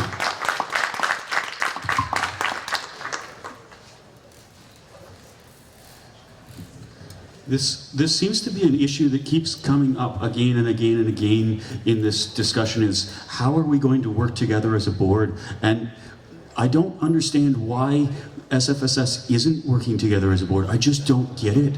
I've worked on a lot of boards together, and it's a civil process. It's a friendly one where ideas are discussed openly. Respect is almost an inherent behavior that comes across in every moment when you're at the table with your fellow peers deciding what's best for the entire school's society. It's something that I just don't get why we've had these troubles in the past. And I'm really looking to connect. Thank you for bringing this up, Arkit. I think it is definitely the job of the president to make sure that the board is able to work together and to cooperate together. And one of the processes that the president can incorporate is making sure that strategic planning is done very early in the process and very early in the term, so that the whole board knows what their priorities are and they don't waste time fighting over projects or fighting over funds or wasting each other time in meaningless discussions. Once that is done, then the board knows what the direction is going to be, and they can all work together and divide the resources in the most efficient way. How I will be able to do that, I believe that my leadership skills have proven me to be able to do that. Our board of directors this year has directors from 2 slates as well as independents, and I was able to work with almost everybody on the board. I have worked with independents, Deepak, Rebecca was from the other slate, and we have done a lot of great work together this year. I have no problems. I think the issues do not arise from being on different slates or being independents. I think it arises from having contradictory agendas between different board members, and that's what strategic planning solves. Rather than look to the past, I'd like to look to the future. For myself personally, I look across these tables and I see people that I want to be friends with. I want to hang out with them, I want to spend time, and I want to talk to them. And what's really cool about that is, if we all got elected and they all came up with ideas that I didn't agree with, or they shot down something I had, it doesn't change the fact that I still want to be their friend. So I don't see why it can't be a friendly process. I think... Yeah, I definitely think that within the board there could have been a larger spirit of cooperation. I think that in terms of working together, we need to create organizational values. Our membership needs to know what those values are. In terms of strategic planning, which is definitely the first thing that happens within the orientation process, I think that as opposed to prioritizing what individuals are bringing to the table, we should look at resources to actually create and sort of help each other's ideas. Ideas are interesting because they're easy to think of, but not a lot of people have them. You have a group of 16 people that come together with amazing ideas, but yeah, you prioritize them. I think fundamentally, looking at which offices are supposed to be handling all of these ideas and coming together collectively to look at the resources to put around each of them would create a better cooperative environment.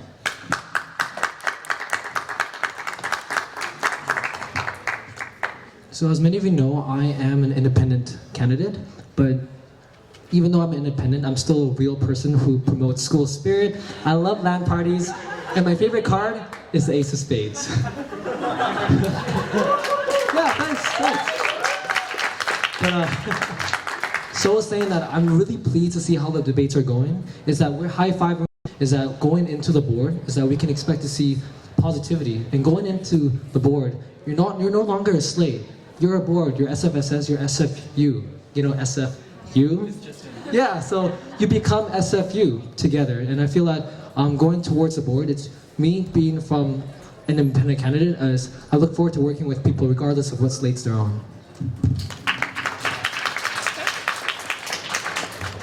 So just to wrap it up, basically all of you guys are saying that if you go into the president position, you will act as a board and make sure it acts as a board. Can we just make sure about that to everybody? So if anything happens in the next 1 year, whoever gets elected, we work as SFSS and we work for SFU and not each other.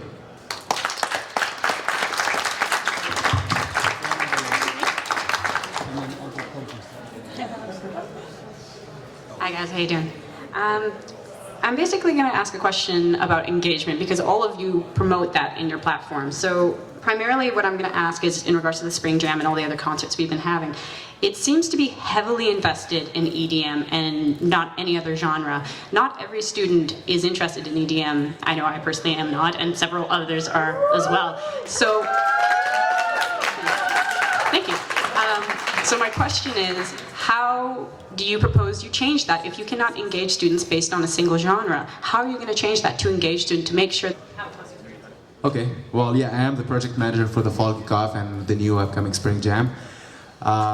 It's not an easy process, to put it simply. It requires a lot of work in terms of production, in terms of coordinating the whole thing. Able to get at this time, but it's not something that we're completely opposed to, and it's not because some of us are into EDM that we're only making these events, EDM events or raves. No.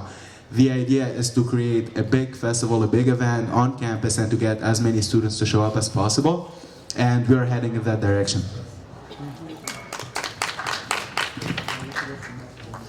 So, I've thrown a number of concerts in a variety of genres. I've thrown rock concerts, I've thrown classical concerts, experimental. I've been DJing at raves. I've done jazz bands, etc. I love all types of music, and I want to bring that to the student populace because the student populace deserves that. I hear again and again the fact that we've previously had a rock band. They've constantly been just an opener. You don't go to Madonna and look for the rock band that opens. You pay the ticket for Madonna, the headliners, and again and again and again we are seeing some EDM as the top 3 acts. And I think this is a biased thing. I personally believe that we need to at least try a headliner of a different genre at our next concert. Thank you.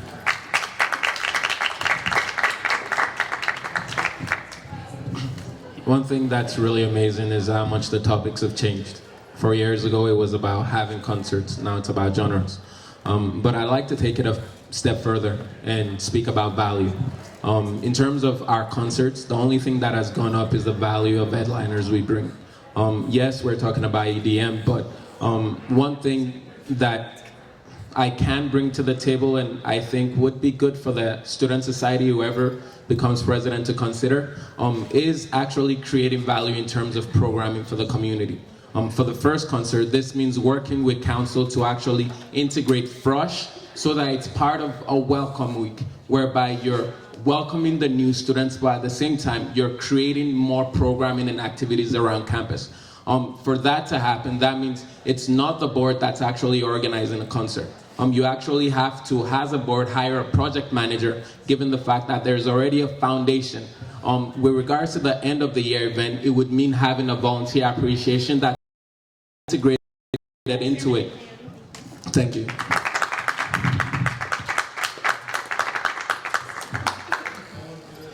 I think this is something that we can agree that we can really look into, and I think one thing that we can do as president is to work with the VB Student Life, to work with the events committee, because a lot of events that we think about, it's EDM, but think about it, we have over 300 to 400 clubs here, we have a lot of DSUs, we have a lot of FSUs, they each host their own events. If we can support them and raise them up, then we can pretty much facilitate all the interests across the board, whether you like music or not. For example, I think one thing we're focusing on is Burnaby. What about the other campuses? Surrey, What about the CS students? They have showcases, the technology section. If we can highlight them and the innovations they have, why don't we just bring that to the students? What about Woodworth? They're the ones who are doing music. I'm involved with them. They throw some really intense shows right there. But if we can showcase them and say, hey, Burnaby, there's something really crazy happening at Vancouver. Check it out. Then we can promote cross-campus union.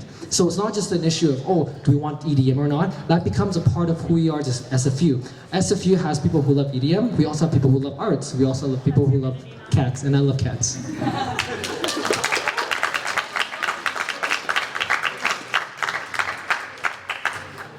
You can't always mishmash everything that everyone's interested in and expect a positive result. If you had an EDM square dance rave, I don't think that you'd have too many people attending. So it's okay to have an EDM show, it's okay to have a rave, but it's important that we recognize that there's a necessity for a diverse array of concerts, of events that include and account for everyone's interests, not just one person's interest. Albeit it's not technically my position to specifically organize concerts, I would like to talk to the people who are in charge of that and make sure that they are accounting for a more diverse community rather than just doing the same thing over and over again. So I would like to see a diversification in the... Thanks.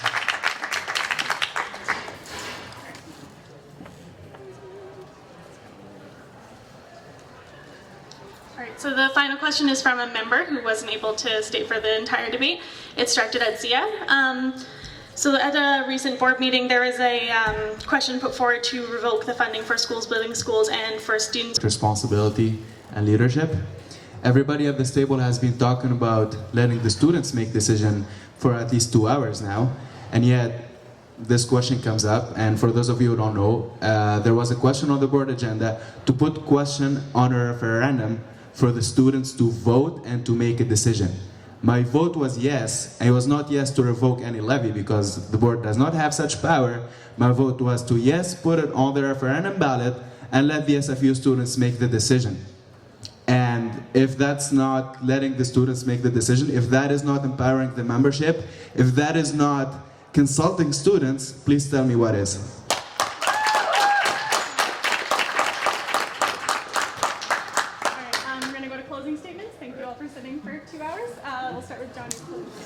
First of all, I want to thank everyone in attendance. Secondly, I want to thank all of the other presidential candidates for making it an exciting adventure and giving me the opportunity to run not against, but with you guys. If any of you win, I'm going to be happy because I know that you've all worked just as hard as I have and have fantastic beliefs, and I'd love to see any of them realized. So I'm just really happy that I've had the chance to participate with you fantastic people.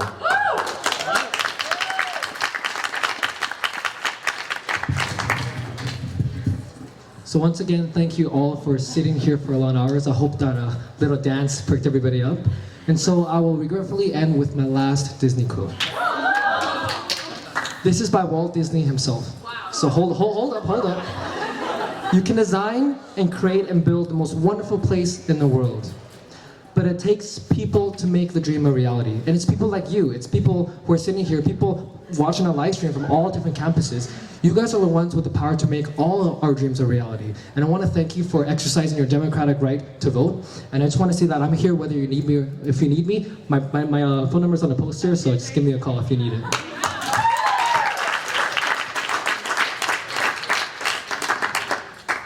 This year, I created programming with SFU where we fed over 4,000 people in pancakes. Did SFU's Got Talent that wasn't an event that people thought would be successful. Did a multiple diverse range of events like Sex Week whereby the community, a different community felt engaged. There's a number of things that have been done successfully. I came here to the point whereby there are individuals who are leaders who are involved. I'm thankful for this opportunity and thank you for listening to me.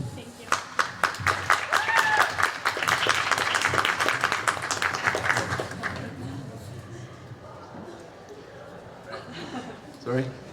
Thanks to my fellow candidates, thanks to the IEC, thanks to the audience here today. It's been a pleasure debating in front of all of you, and it's been a pleasure campaigning over the last 2 weeks. All I want to say is that SFU is my home. I'm not better than any of these gentlemen over here. I just think that I'm better suited for the position itself. And I'm really proud to be running with a team of responsible, experienced, and accountable leaders who are making promises that they know that they can achieve. Vote Ziad, President 2015, vote real. Thank you very much.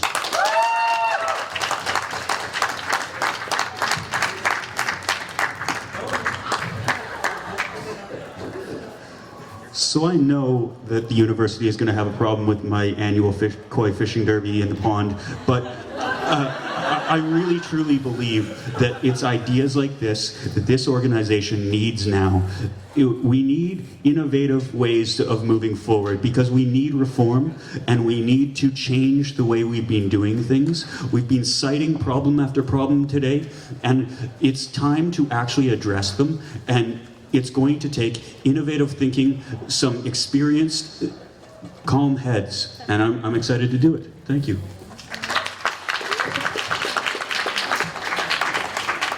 For your thoughtful insight, your composure in front of sometimes adverse questions, and for generally just being entertaining and fantastic and really smart. So I wish you the best. This is the last time I'll see all of you together until I get to announce the results to you, so good luck.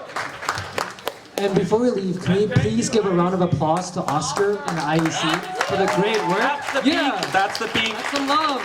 They're cool too. Check out the peak. It's all on Twitter. Okay. Ziad, you killed it, man. Oh, and also, if you guys are free tonight, there's a huge sus party at the pub. You guys should all be there. 7 p.m. Yeah. Woo! She had a really good question.